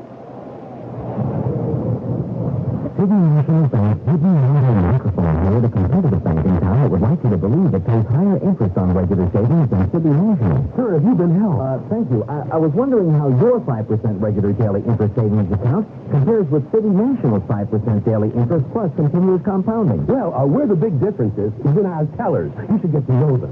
Your bankers give daily interest, right? And we're open till 6 o'clock on Friday. But City National gives you daily interest, then continuously compounds that daily interest for an effective annual yield of 5.20%. And we have convenient drive-in windows. Which is higher than your 5%, isn't it? And we make sure every customer gets a free calendar. Here, let me get you one. I'll just feel you. Well, folks, if you're more interested in getting the highest bank interest possible than getting free calendars, save at City National, where you get the best bank savings deal in town. City National. Also available at National Bank of Rochester, First National Bank of Plymouth, and First Citizens Bank of Troy. Members FDIC. Hear the new day pass before your very ears with J.P. McCarthy as he hosts the Morning Music Call, 6 till 10 here on the Goodwill Station.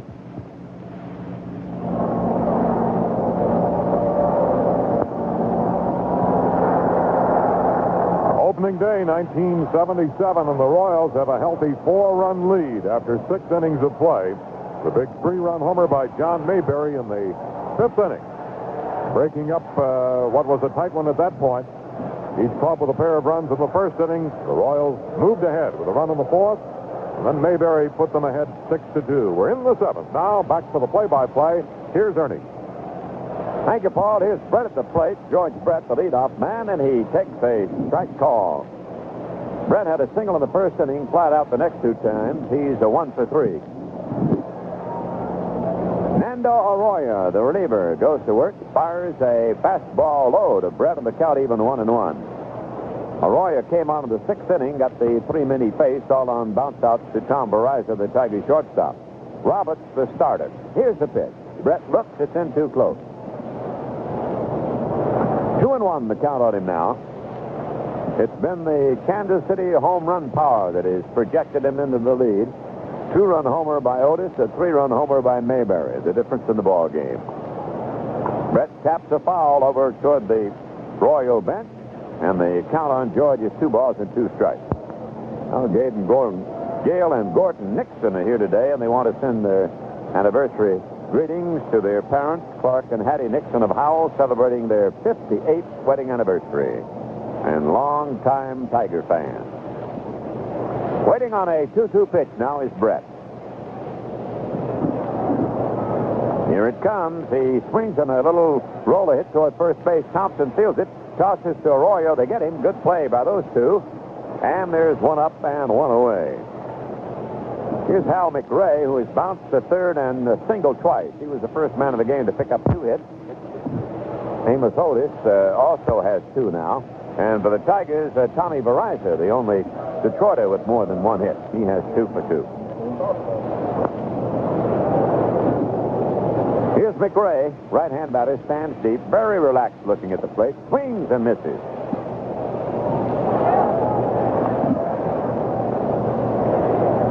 Each team got a pair of runs in the first inning. KC got 1 in the 4th. They added 3 runs in the 5th, and they lead it 6-2 in the 7th. There's a foul ball out of play right above us. Strike 2, the count on McRae. And the umpire, Mr. Getz, dusting off the plate. Umpires got a new salary contract this year. Rookie umpires make $16,500 now. By their 4th year, they make $22,500. By their 7th, $28,000. By their 19th, $46,500.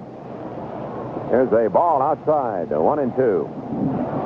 And in special events now, the World Series pays $12,000 to umpires. The playoff, $6,000, and the All-Star game, $1,750. Used to be that the player share in the World Series is only about $5,000 to $6,000. Now the umps get 12. I'm going to start learning how to wave my right hand. McRae waiting on a 1-2 delivery. Here it comes. A foul off the mask of Milt May, the catcher.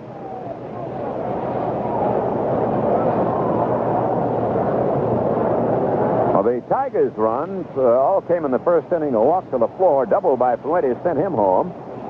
And then Staub singled and Fuentes scored, and the Tigers had tied the game at that point 2-2 with nobody out, but they've not done anything since. McRae swings and strikes out. Let's pause the station identification. This is the Detroit Tiger Baseball Network. Nothing is as permanent as change. And Radio 76 News helps you understand with time-tested, reliable reporting from WJR Detroit.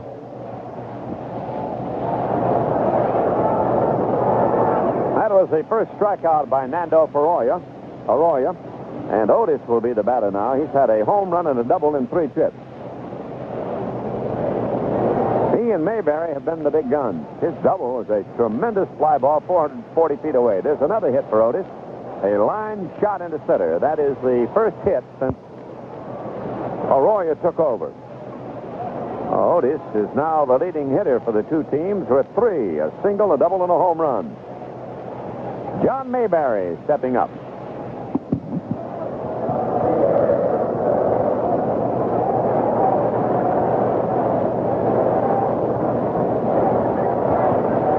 St. Louis leading Pittsburgh in the 6th inning now, 6-2. Chicago leading the Mets. That's Burris against Seaver at Chicago, 1-0 in the 2nd. Mayberry looks at the ball in the dirt. Good pickup by May.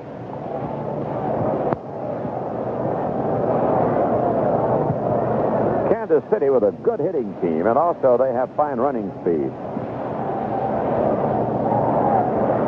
3 infielders on the right side against John Mayberry. He's had a walk, a strikeout, and a home run. There's a pitch, gets by May, and on to second will go Amos Otis. We'll wait for the scorer's decision on that one. It was almost in the dirt back of the plate. May couldn't handle it. Wild pitch. It'll be scored as a wild pitch. That puts Otis at second base. field deep to right on Mayberry. His home run was to right. The last time up, a 3-run homer, the big crushing blow of the game so far. Boston leading Cleveland at Boston 3-0. Boston batting in the third. Now the Tigers have decided to walk Mayberry intentionally. Here's one very wide to make it ball 3, the count on him. And here's the 4th one, so he'll get the first pass off relief pitcher Nando Arroyo. That will bring Cowens, the right fielder, to the plate. Al doubled in the first inning, fly to right in the 4th, and hit a foul fly that was picked off by Rodriguez his last time up in the 5th inning. Jim Crawford starts to heat up in the Tiger bullpen, the left-hander. And the sun is out again here on opening day. Here's a strike called. He poured a fastball over.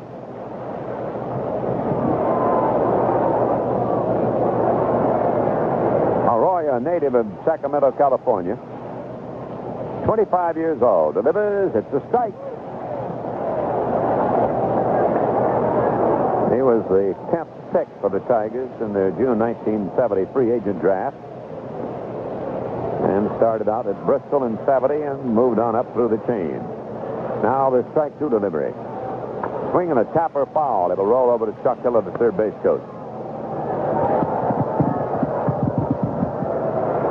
Arroyo working in the bullpen at Evansville last year. Had 10 saves.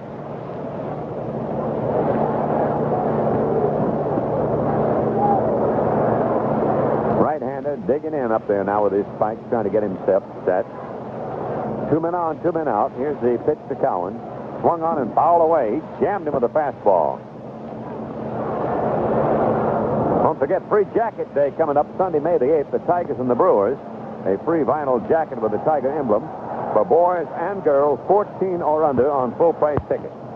That's the first Tiger gift day of the year, Sunday, May the 8th. Arroyo set to go again. Delivers. Here's a foul ball hit out of play on the ground down toward first base. No game for the Tigers tomorrow, but on Saturday they'll resume action here. It'll be Ray Bear against Andy Hassler. Sunday they'll close out this 3-game set and then hit the road. On Sunday, Vern Rule will pitch against Jim Colburn.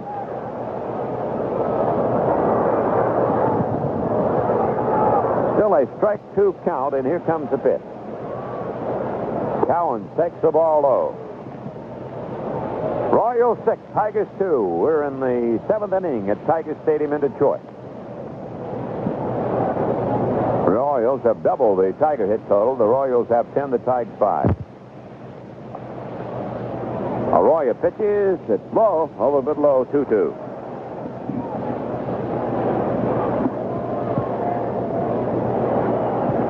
Been a big breeze today, blowing out toward right and right center, most of the right field. Breeze out of the southwest. Man on first, Mayberry. Man on second, Otis. Here's a pitch. He takes a strike. Struck him out. He stood there like the house by the side of the road and watched that one go by. Arroyo racks up his second strikeout, and here come the Tigers to bat. In the last half of the 7th inning, it is the Royals 6 and the Tigers 2.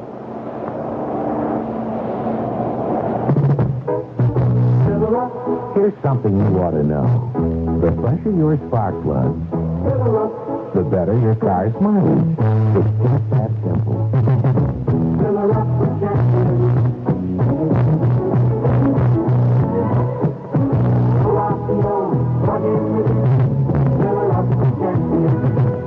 The folks at Champion tested cars like yours all across the country. They found that replacing worn plugs with a fresh set of Champion spark plugs can improve your mileage and performance.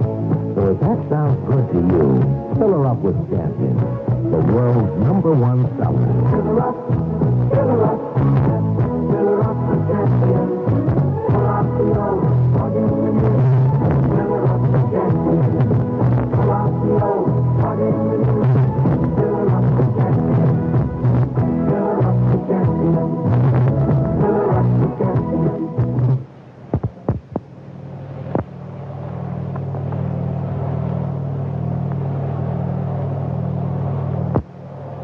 The old seventh inning stretch here at the ballpark, a good turnout.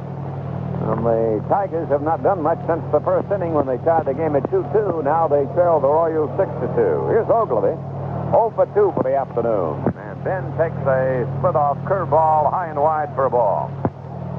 Banana Ben has applied to right and bounced to first base. The left-hander split-off pitches again. There's a ball high fastball. 2-0, the count on Ogilvy. LaFleur with a single. Fuentes has a double. Staub has a single.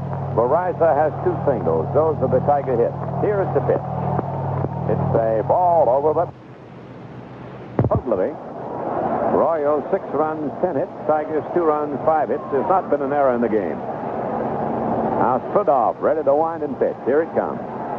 Ball 4. He walked him. It was high and tight under the chin. Spudoff had walked 2 men in the opening inning, and that's the first walk since then. Now Milt May will be the Tiger batters, and the Tigers need some instant runs. May has flied to center and bounced to second base.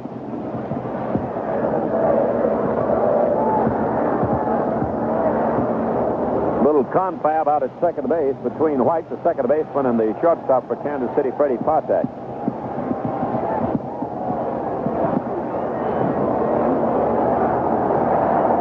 Ogilvy with a fair-sized lead at first. And May takes a ball low. Brett is wide of the bag at third and almost to the end of grass. Actually, he's pulled in practically between third base and shortstop position. May takes fastball in tight, and Buck Martinez, the catcher, wants a little conference with his pitcher who's become wild here in the 7th inning. And here comes Galen Cisco out. Mingori and Bird, who were warming up earlier, have begun to heat up again in the Kansas City bullpen.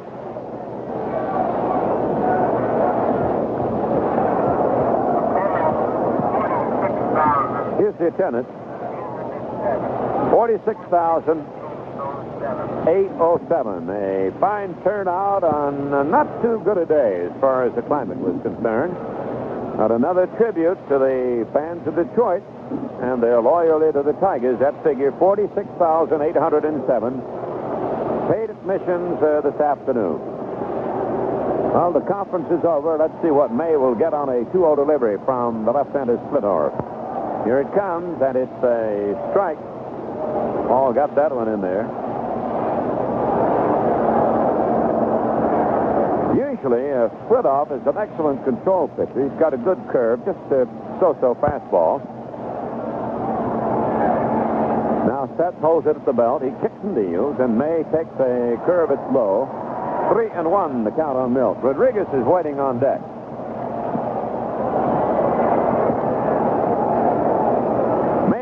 Looking down to Freddie Hatfield, the third base coach. Ogilvy leads off. Here's the pitch. He takes it inside. Ball 4, the Tigers trying to set the table here on the 7th. They've had 2 straight walks.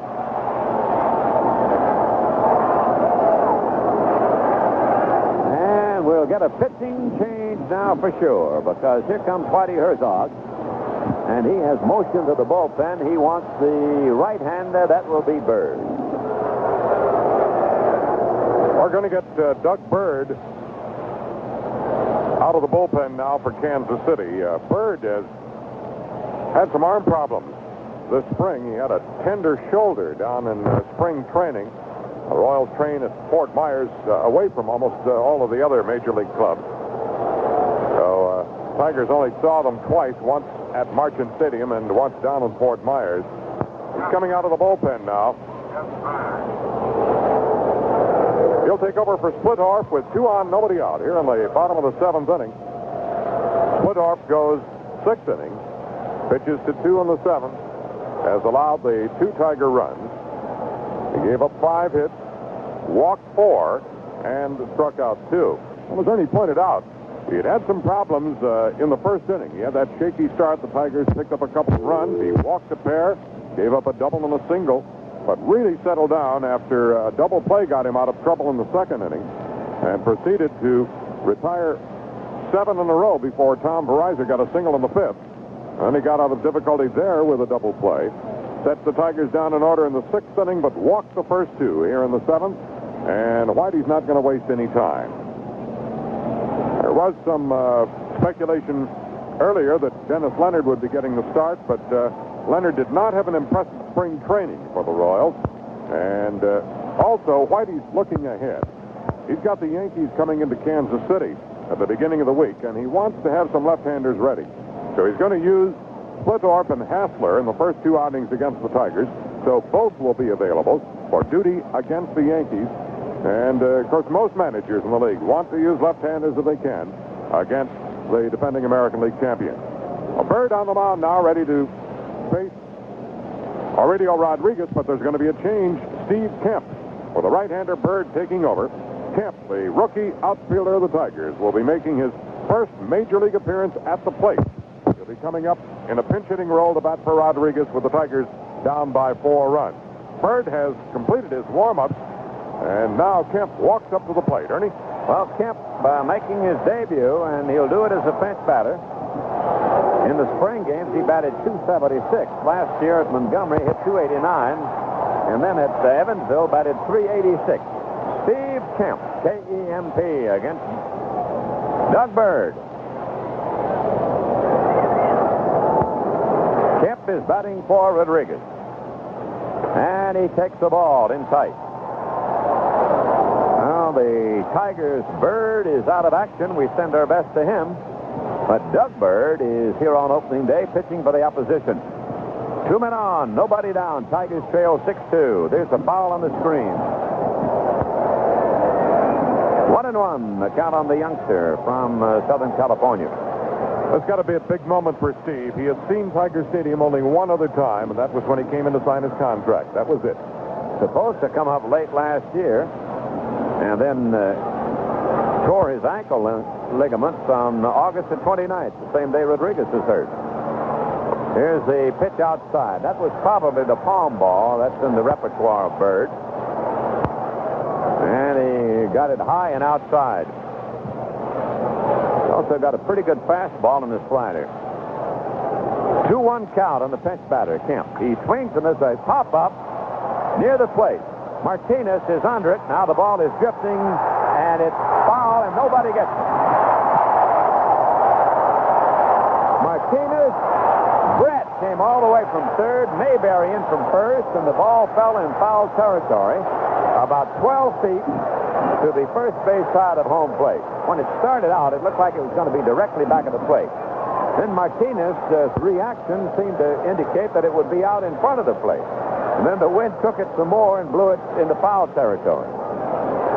All of which means it's a 2-2 count on Kemp. He stands forward in the batter's box and very near the plate. Now Bird looking him over. Here's the pitch.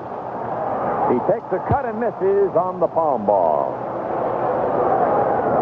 Struck him out. Kemp is not quite sure whether he's out or not. He's checking with Getz. Getz said, yep, you want to cross on that when you're out. And now he walks away from the plate. Verizza is due to bat, but Mankowski will be the batter. Well, Ralph Houck is doing now what he told us he would be able to do with all these reserves he's got. He can go for the pinch hitters and then substitute in the infield, something that he hadn't been able to do very readily in past seasons.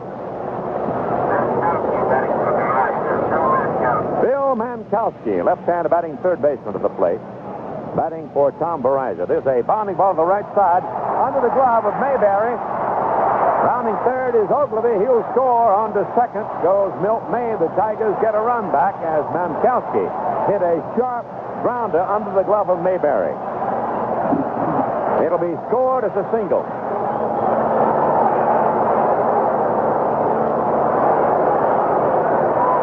That makes it 6-3 in favor of Kansas City with LaFleur at the plate, 2 men on and 1 man down.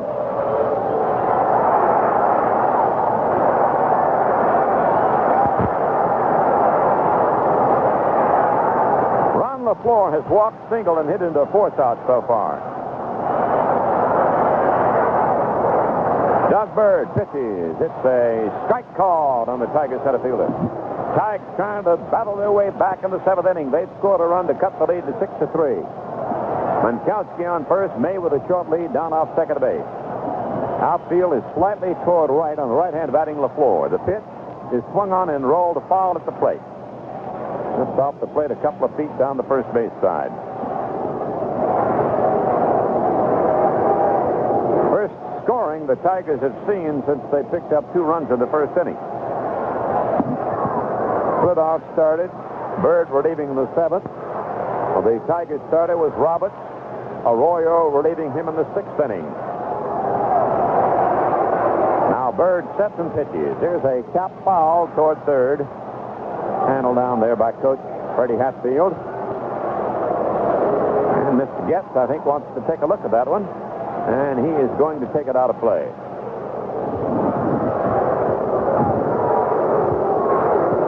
Boston leading Cleveland 3-0 in the 4th inning. Milwaukee and New York, we've never heard from that one. Having problems with our Western Union ticker today. Still a strike 2 count on Ron LaFleur. The pitch on the way. It's a fastball outside. Ooh, that was close. Bird almost hit the corner with that one.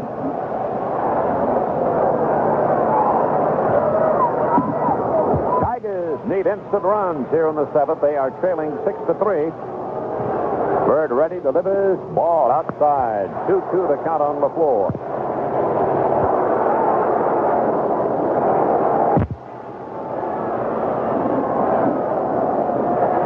Mingori and Littell are now in the bullpen. Mingori a left-hander, Littell a right-hander. That's for KC. Bird pitches. Here's a bounding ball to left. The base hit. Here comes May around third. He's being waved home. Holding at second is Minkowski. May comes in to score. The Tigers get another run. It is 6-4 in favor of Kansas City. The RBI single by Ron LaFleur.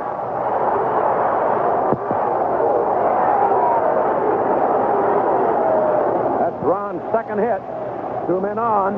1 man down, and Tito Fuentes will switch around and bat left-handed now against the right-hander Bird.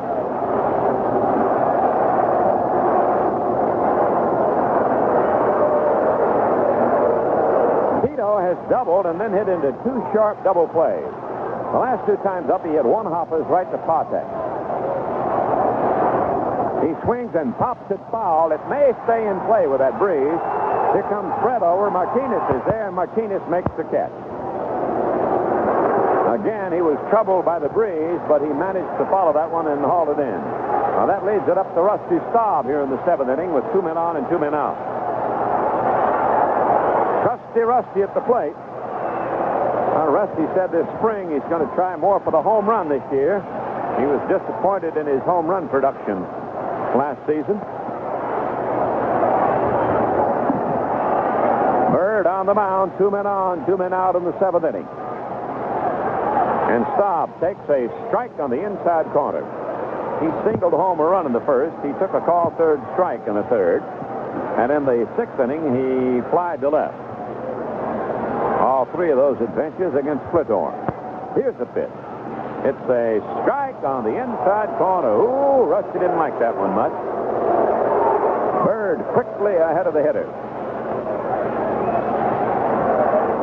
Yankees lead Milwaukee 1-0 in the 4th inning.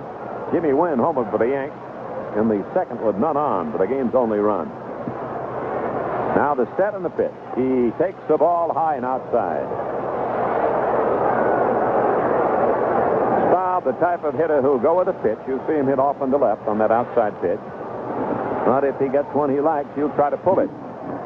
Now the 1-2 delivery. Swung on, there's a fly ball. Hit the right, it's high. Going back is Cowens. He may have room, and he makes the catch. Whoa! That was close. He caught it right at the barrier. And that retires the side. Well, Rusty gave it a go, but just about a foot short in deep right field. Now the Tigers get 2 runs on 2 hits. There were no errors, and 2 runners were left on base. That's the end of 7. Royals 6, Detroit 4.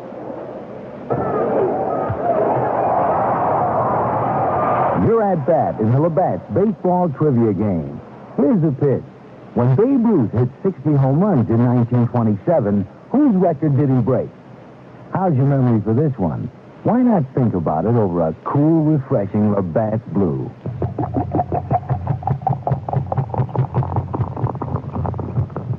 Babe Ruth hit 60 home runs and broke his own record that he set in 1921 when he hit 59 round-trippers. Great moments in baseball. Babe Ruth certainly gave us a few. And what better way to remember the greats than with a great beer, Labatt's Blue. Call for Labatt, brewed in Canada since 1828.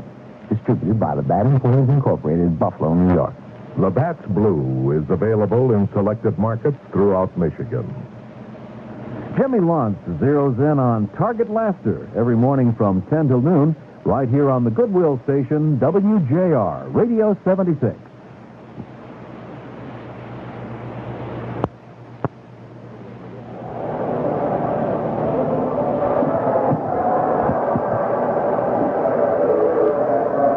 Inning on tap, the Royals maintaining that lead by 2, 6-4. Changes in the Tiger infield. Mankowski now at third and Wagner at shortstop. Arroyo on the mound, pitching in relief of Roberts. And Zeb will be the batter, the rookie left fielder with 1 hit in 3 trips. Here's a fastball outside from Nando Arroyo. And it's a ball 1 count on Zeb.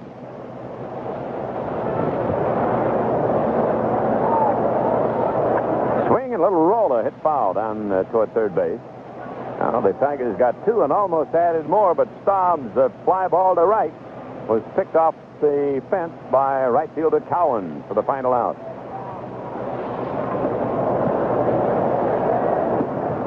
Wind up. Here it comes. He takes a strike on the outside corner. Well, the rookie Zeb with a 1 ball and 2 strikes to count on him. Amos Otis has faced the Royal attack with a single, a double, and a 2-run homer. Mayberry has contributed a 3-run homer for the Royals. There's a bounding ball hit slowly toward third. Mankowski charges, has it, throw to first, got him. Zeb is out third to first. Catcher Buck Martinez will be the batter.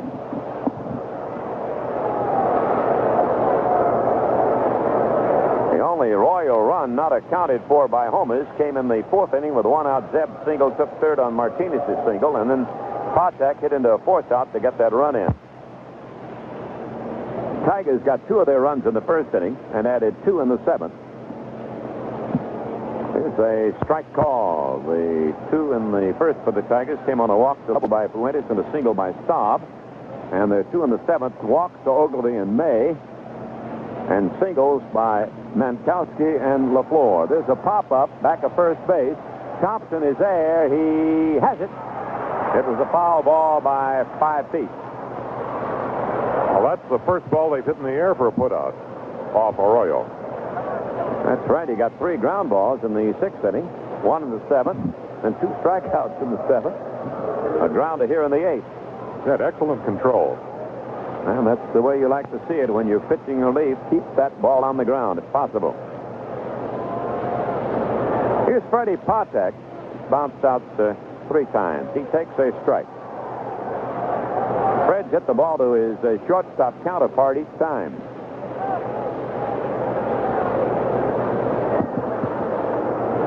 One-time National Leaguer, Freddie Patek. Stands a good ways away from the plate. Swings at a bounding ball sharply right back to the glove of Arroyo. He throws to first, side retired, 1, 2, 3.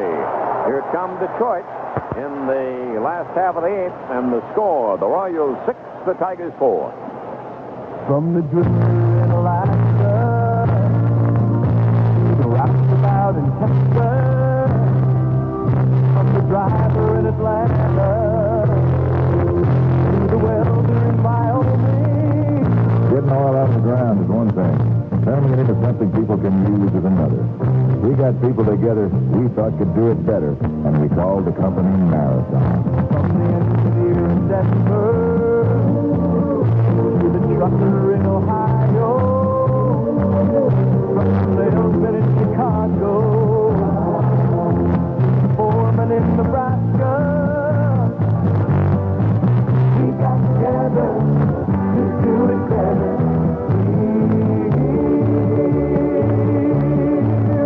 Marathon. add together to do it better.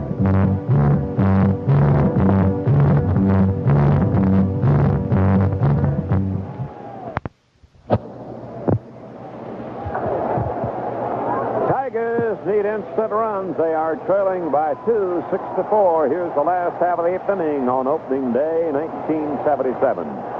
46,807 have paid. The Tigers trying to battle their way back. Bird, the reliever, pitching to Willie Horton. It's outside for a ball. Jason Thompson will follow, and then it'll be Ben Oglivie. One right-hand batter and then 2 lefties. A time call by umpire Getz.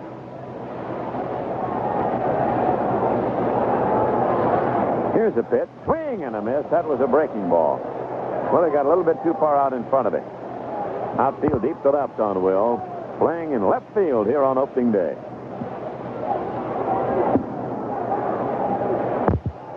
All 4 of the Tiger runs were charged to Spidor. It's a ball outside, 2-1. The last 2 came in after Bird took over, but Spidor had put them on. 6-4, the Royals lead. Here it comes. Swinging a bounding foul past third. Let's pause for station identification. This is the Detroit Tiger Baseball Network. Nothing is as permanent as change, and Radio 76 News helps you understand with time-tested, reliable reporting. From WJR Detroit, America's great radio station. Well, he swings and hits a ground ball to right field for a base hit. White had pulled over towards second to his right, and the ball went to his left. Between him and Mayberry, and Willie has his first hit of the year. A leadoff single here in the Tiger 8th inning. And now with the tying run at the plate, and Thompson, Whitey Herzog has gone to the mound. He's had Mingori throwing in the bullpen if he wants him, a left-hander. He's also had Littell out there, a right-hander. Oglivie and May. So trotting in from the bullpen. Oh, it's not going to be Mingori. Wait a minute. We got Gura, I believe. Mingori had been out earlier. It's Larry Gura coming on. A 29-year-old ex-New York Yankee. Came over to the Royals in May of last season in the deal that saw catcher Fran Healy go to New York. So Larry Gura is going to take over to face the left-hand batting Jason Thompson. Bird came on in the 7th inning, taking over for the starter Splittorff, and worked 1 inning, pitched to 1 man here in the 8th. He gave up no runs, 3 hits, but he allowed 3 hits, did not walk a man, and struck out 1. Oh, Whitey Herzog is not fooling around. He's going to the bullpen with regularity. The Tigers have had to go once today. Fernando Arroyo coming out, replacing the Tiger starter Dave Roberts, and Arroyo has done an excellent job in relief. Gura coming on now. Last year with the Yankees, he sat on the bench for the first month of the season, did not even pitch, and was sent to Kansas City and wound up getting a couple of starts and appeared in 20 games in regular season play. And then, when it came to the playoffs, Gura was relied on a great deal by the Royals. He had 2 starts in the playoffs against the Yankees. He had 1 decision. That was a defeat. Now, Gura coming on with nobody out. Willie Horton at first base. And Jason Thompson coming in.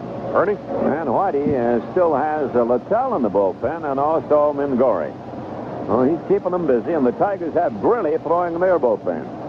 Here's Jason looking for his first hit of the year. He walked in the first inning, struck out in the 3rd, and fly to the center fielder Otis in the 6th. Man on first is Willie Horton. He does not have much of a lead against the left-hand pitcher. Gura sets and deals, and it's a ball outside on Jason. Gura, one of the many products of Arizona State University. 29-year-old left-hander. To the set position here in the 8th. Delivers, it's a strike call. The 1-1 on Jason Thompson. Royals 6 and the Tigers 4. It's been pretty much of a hitting contest. Although the middle innings, the hitters slowed down somewhat. Here's the pitch. He swings and fouls it upstairs. Section 18. 1-2, the count on Jason Thompson.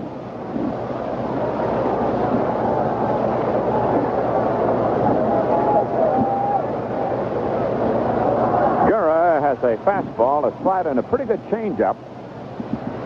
Let's see what it'll give Thompson now. He's ahead of the hitter. 1 ball and 2 strikes on Jason. 8th inning.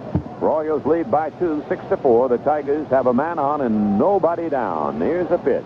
Thompson takes a curve outside. Ooh, that was close. 2-2, the count on Jason. Tigers now have a hit total of 8.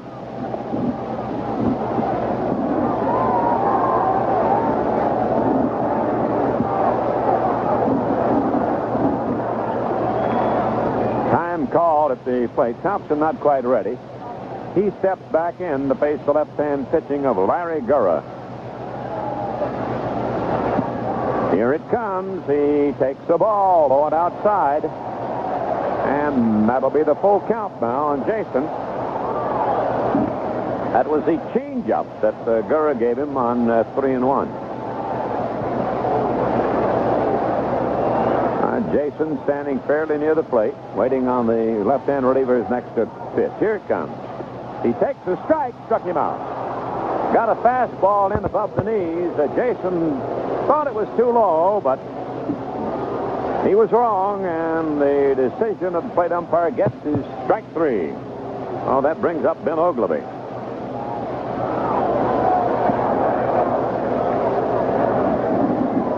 Ben is fly to right, bounced to first, drawn a walk, and when he walked in the 7th inning, came around to score a run. Horton still at first, 1 man down. 6-4, the Royals lead Detroit. There's a slow roller hit in front of the plate, picked up by Gurra. The pitcher throws to first to Mayberry. Oglivie's out, and Horton takes second. He tops a little nubber and was fielded by the pitcher. Oh, that puts Horton at second now with 2 down. And John Wockenfuss, with his new batting stance, is coming up to hit for the starting catcher, Milt May.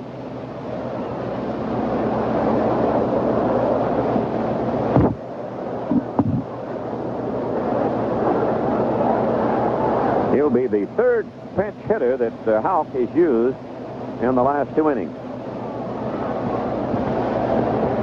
And we're getting all kind of conferences out there on the mound.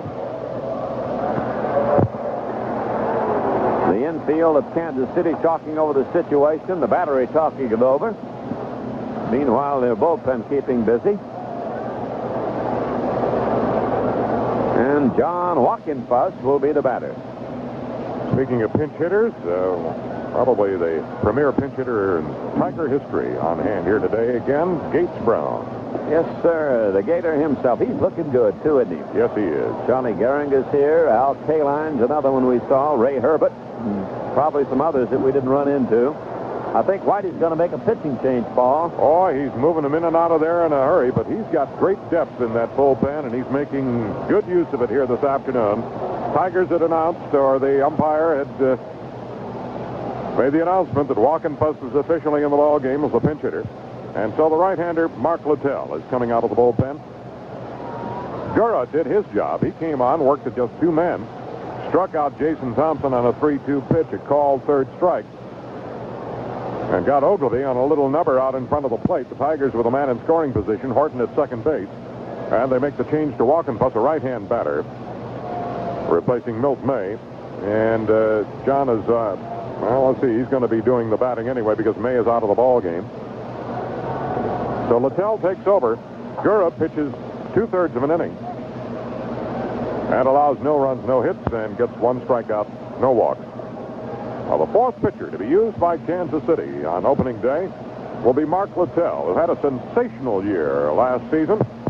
He had 16 saves coming out of the bullpen for Kansas City, started 1 ball game in 60 appearances, and had an earned run average of 2.08. He won 8 and lost 4, and as a result of his efforts throughout the season for Kansas City, the chapter there of the Baseball Writers Association named him the pitcher of the year on the Kansas City staff. In fact, in 59, he had 59 relief performances, and in 46 of them, he did not allow an earned run. just to show you how effective Littell was for Whitey Herzog's club last season. So Walkenfuss will be stepping up to the plate, now facing the right-hander Mark Littell, who is just 24 years of age and with an excellent future ahead of him. Ernie? Well, John Walkenfuss hit .392 in the spring. So it'll be a right-hander against the right-hander. The only batters now that Ralph Houck has left on the bench are all right-hand hitters, Kim and Scribner and Stanley. Horton on second, 2 out, 6-4 Royals lead. Walkenfuss at the plate. Littell delivers. It's a hard curve outside. He is a power pitcher. He's got a good fastball and a slider, basically, are his two chief pitches. Right-hander ready to go to work again. Walkenfuss waiting on the 1-0 pitch. And swings as a fly ball at the center field. Should be caught. Otis backs up in right center. He's there, makes the catch, and the Tigers are out in the 8th inning. They have no runs on 1 hit, no errors, and leave Woody Horton at second base. So we go to the 9th on opening day. The Royals 6, Detroit 4. Yes. Hello, Mrs. Aldrich. I'm news for your Detroit News, Norman. Come again? Gee, thanks. I think I will. Yes, Norman. Hello, Mrs. Aldrich. I'm Norman. You're, Yes, I think we've established that. Fine. Yeah, well, see, I'm a little nervous. The Detroit News is having this contest for their carriers. Uh-huh. And if I get enough new subscribers, I could win this neat trip to Toronto. So what's in it for me? Well, there's lots of other nifty prizes, too. Like I could win a sticky ball dart game. Norman, why don't you tell me about all the great things in the news, like their exclusive local sections and Margie Cones? Or a Mojave Mule kit. I could win that, too. Norman, what about the news's incredible classified section and Friday, the weekend fun guide and kitchen talk? But mostly I'm hoping to win that neat trip to Toronto. Okay, Norman, I'll take the paper. I get to go to the Ontario Science Center and the CN Tower. Norman, I'll take it. See, I've never been to Toronto before. Norman, and I watch thought it my would really lips. be My nice lips to go are to saying I'll Toronto take it. There are a lot of good reasons to take the Detroit News. But the best is, once you pick it up, you just can't put it down. Mark Avery helps you navigate the homeward hustle in the afternoon music hall from 3 till 6 weekday afternoons here on Radio 76 WJR, America's great radio station. 9th inning on tap. The Royals lead 6-4. Walkenfuss will come into catch now after batting for May. When you come out here at Tiger Stadium, you'll have a look at the new field lighting system. They have modern multi-vapor fixtures, which were installed at the cost of about $500,000 to replace the incandescent lights, which had been in this park since 1948. The up-to-date system raises Tiger Stadium lighting to the same level of the recently built stadiums in other cities, and it cuts the electric consumption by nearly half. Here's Frank White to lead it off in the 9th inning against Arroyo, who came on in the 6th. He's worked 3 innings and allowed no runs and 1 hit. There's a strike called on the right-hand hitting infielder for the Royals. KC has 6 runs on 10 hits and no errors. Detroit 4 runs, 8 hits, and they've made no errors. Outfield straight up on White. Arroyo delivers. It's a strike on the outside corner. The 1 hit off Nando Arroyo is a single by Otis with 2 outs. He also has walked a man. He walked Mayberry. He winds and pitches, and White takes a curve. It misses the far corner. 1-2. Boston leading Cleveland, 5th inning, 3-0. Yankees leading Milwaukee, 4th inning, 1-0. Texas and Baltimore scoreless in the 3rd, the last we had. Here's a cut on a foul, out of play. Paul Carey's scoreboard show will be on when the game's over, so stay tuned to get the details of the Major League action. Don't know what happened to the game in Toronto, Ernie. Maybe we haven't got Western Union Service hooked up over there yet, but they were due to host the Chicago White Sox today, and nothing at all. Carbo and Evans have hit home runs at Boston. Jimmy Wynn hit one for the Yankees. Dyer has hit one at Pittsburgh for the Pirates. The Cardinals lead that game 6-3 in the 7th. There's a bounding ball knocked down by Arroyo at the mound. He picks it up. Here's the throw to first. Thompson got him. Good play by Nando. That's the second straight grounder he's handled. And here comes George Brett, the league's leading hitter last year. He started the ball game with a single, and he has 1 hit in 4 trips. Marty Herzog believes in getting his best percentage hitter right up there at the top of the order. He takes the ball low. And he's got the next best in the league right behind him, Hal McRae. 6-4, the Royals lead. Brett looks at the ball low. 2-0, the count on George. John Hiller keeping loose in the Tiger bullpen.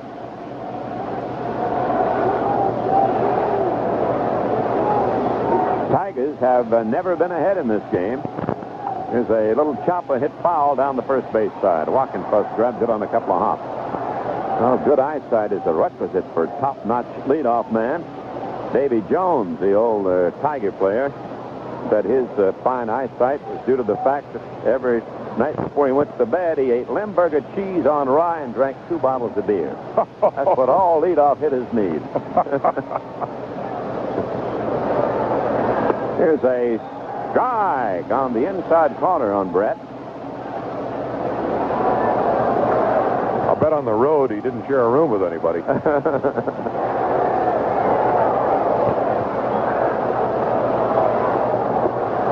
You've got to be a loner with that diet. Here's the 2-2 delivery. Cap foul, out of play. Brett is a very aggressive hitter, and he'll like to go to the opposite field. Another one of the Charlie Lau disciples. Lau's theory, if you're not big and muscular and can't hit the ball out of the ballpark, don't worry about it. Just hit it where somebody isn't. Waiting on a 2-2 delivery now. And Brett takes the ball low.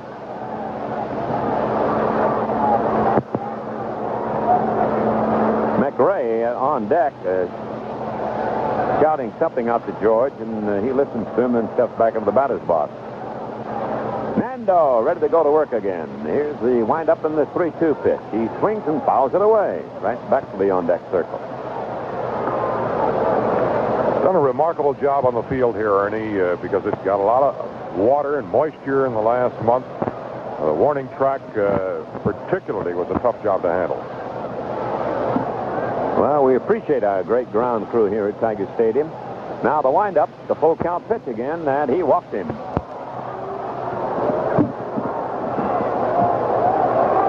Hello. Well, that'll be the second walk off Arroyo. This one issued to Brett after they had quite a battle up there between the two of them. And here is Hal McRae with 2 singles in his 2 middle trips. 2 for 4 for Hal. 1 on and 1 out. Arroyo trying to hold him off and give the Tigers a shot in the 9th inning. 6-4, Kansas City leads. Throw to first. And Brett got back safely. He was going the wrong way, but Arroyo just gave a little token flip over there, and Brett was able to get back. Outfield is slightly to right on McRae, one-time National Leaguer. Hal leaning, and he stands deep with his feet together. Runner goes. The ball is hit the right field on the hit and run. It's a base hit. Oakley picks it up, and Brett races to third and makes it easily. That was a beautiful maneuver there by McRae. He had a sharp line drive to right. And now the Royals are threatening. They've got their strongest hitter at the plate, at least today's strongest hitter, Amos Otis, with runners at first and third and 1 away. Otis hit a 2-run homer in the first inning, fly to center in the third, doubled in the 5th inning, and singled in the 7th. Well, they say those Toronto fans are going to be something this year, the first year of their Blue Jays in the American League. I'd mentioned earlier we had nothing on the wires upstairs or here on the Toronto game. A listener listening to us and listening to the Toronto broadcast tells us Toronto leads it 7-4 in the 6th inning over Chicago. All right. Well, thanks for that news across the border. And there's a strike call. The Tigers will open their road season at Toronto. They'll leave here Sunday and open up in Toronto. 1 strike, the count on Otis. Arroyo trying to hold them off in the 9th inning. The Royals lead the Tigers 6-4. Mayberry waiting on deck. He's powered a 3-run homer out of here. Arroyo in the tough part of the Royal batting order now. Throws to first. McRae back in time. Gray on first and Brett on third. Both are good runners. And Amos Otis steps out and takes a practice cut. 6 runs and 11 hits for the Royals. Tigers have 4 runs and 8 hits. Here's the pitch. He takes the ball low. 1-1 the count.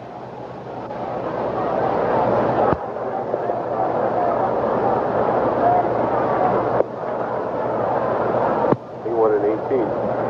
That M, that's got to be wrong. Now the set by Arroyo. He pitches and Otis swings and fouls it up the middle buck and fuzz.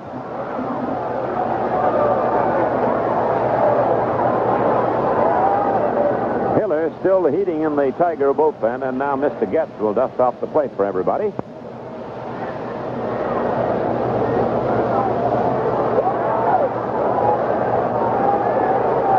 Arroyo certainly slowed his pitching pace here with the men on the bases in this tight situation in the ninth.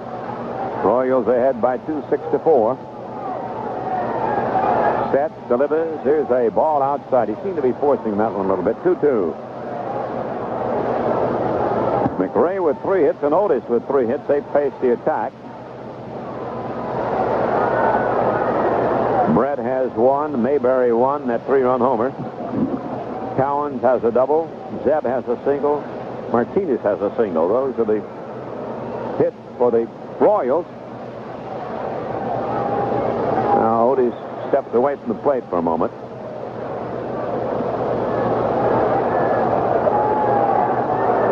Standing deep, waiting on a 2-2 delivery from Arroyo. Here it comes. He swings and rolls a foul over toward the Tiger dugout.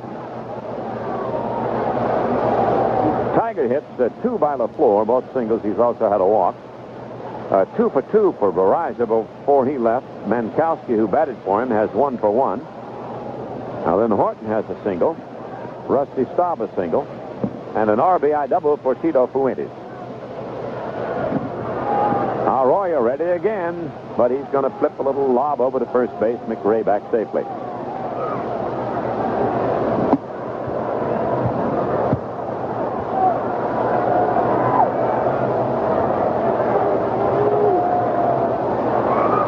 Post down to give the sign to the right-hand reliever, Arroyo. Here's the set, and here's the pitch. He swings as a line drive hit to left field. Brett will come in to score. Holding at second is McRae on the RBI single. It is 7-4 now in favor of the Royals. And Otis gets his 3rd RBI and his 4th hit of the afternoon. And I believe that hit is going to knock Arroyo from the mound. That's right. Houck has come over to the mound and summon the bullpen. It will be the left-hander, John Hiller, to come in and take over. Well, John was heating up with John Mayberry, the slugging left-hand hitting first baseman of the Royals, due up next. Hiller began to work a little more rapidly down in the bullpen just in case Arroyo could not retire the side with Otis at the plate. So the ace of the Tiger bullpen staff, John Hiller, coming out in relief of Arroyo.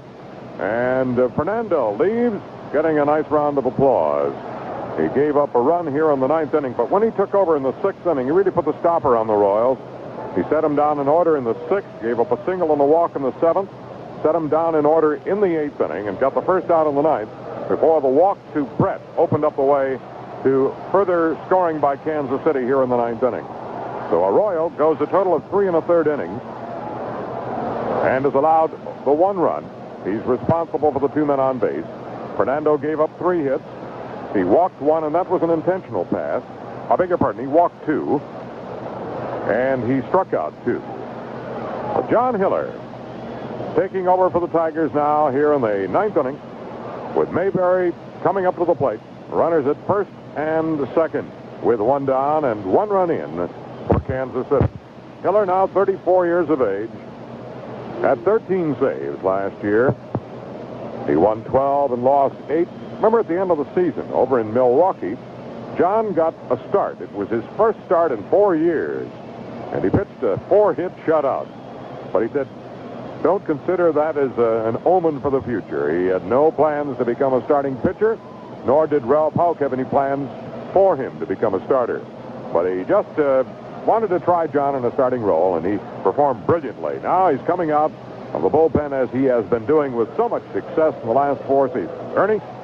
Well, here's the Detroiter in the Kansas City uniform, John Mayberry. He's had a 3-run homer. He's walked twice and struck out. Hiller ready to go into action. Kicks and delivers. There's a bounding ball to the second baseman, Fuentes. Throw to second to Wagner. 1. Relay to Thompson. Double play. Hiller throws 1 pitch and gets the Tigers out of a jam.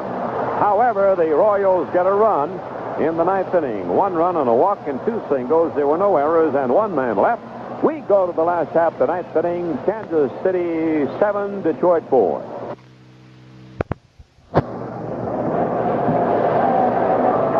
Tigers coming in the bat now, the 9th inning of the last half tonight.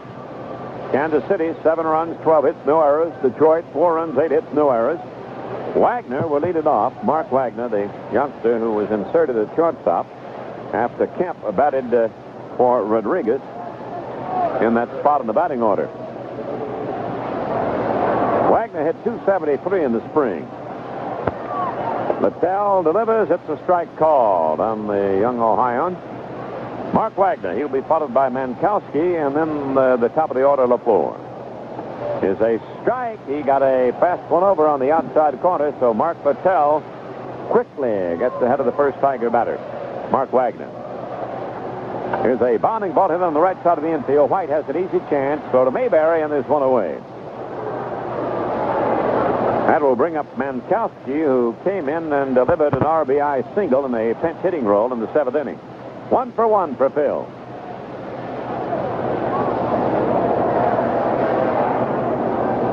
Brett, the captain of the Kansas City team, comes over to say something to Littell.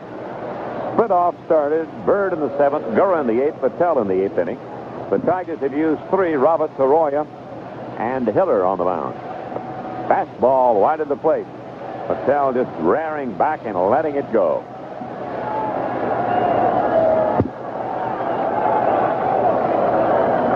Here's a ball wide. 2-0 the count.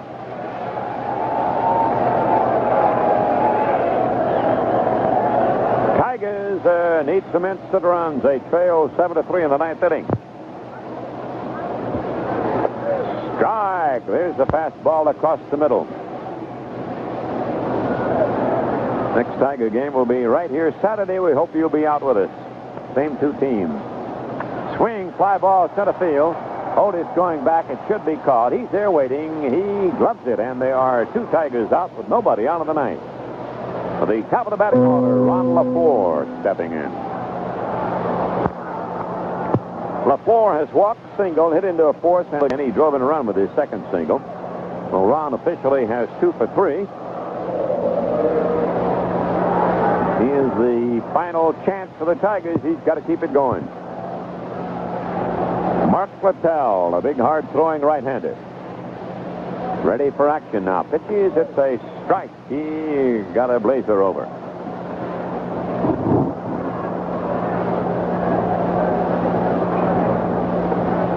It's a hard slider outside. 1-1 the count on LaFleur. Tito Fuentes waiting on deck.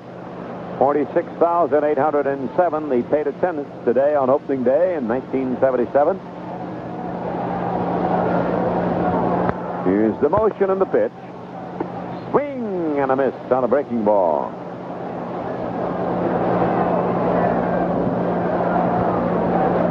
Snowing this morning in Detroit, but right now it's partly sunny and a lot warmer.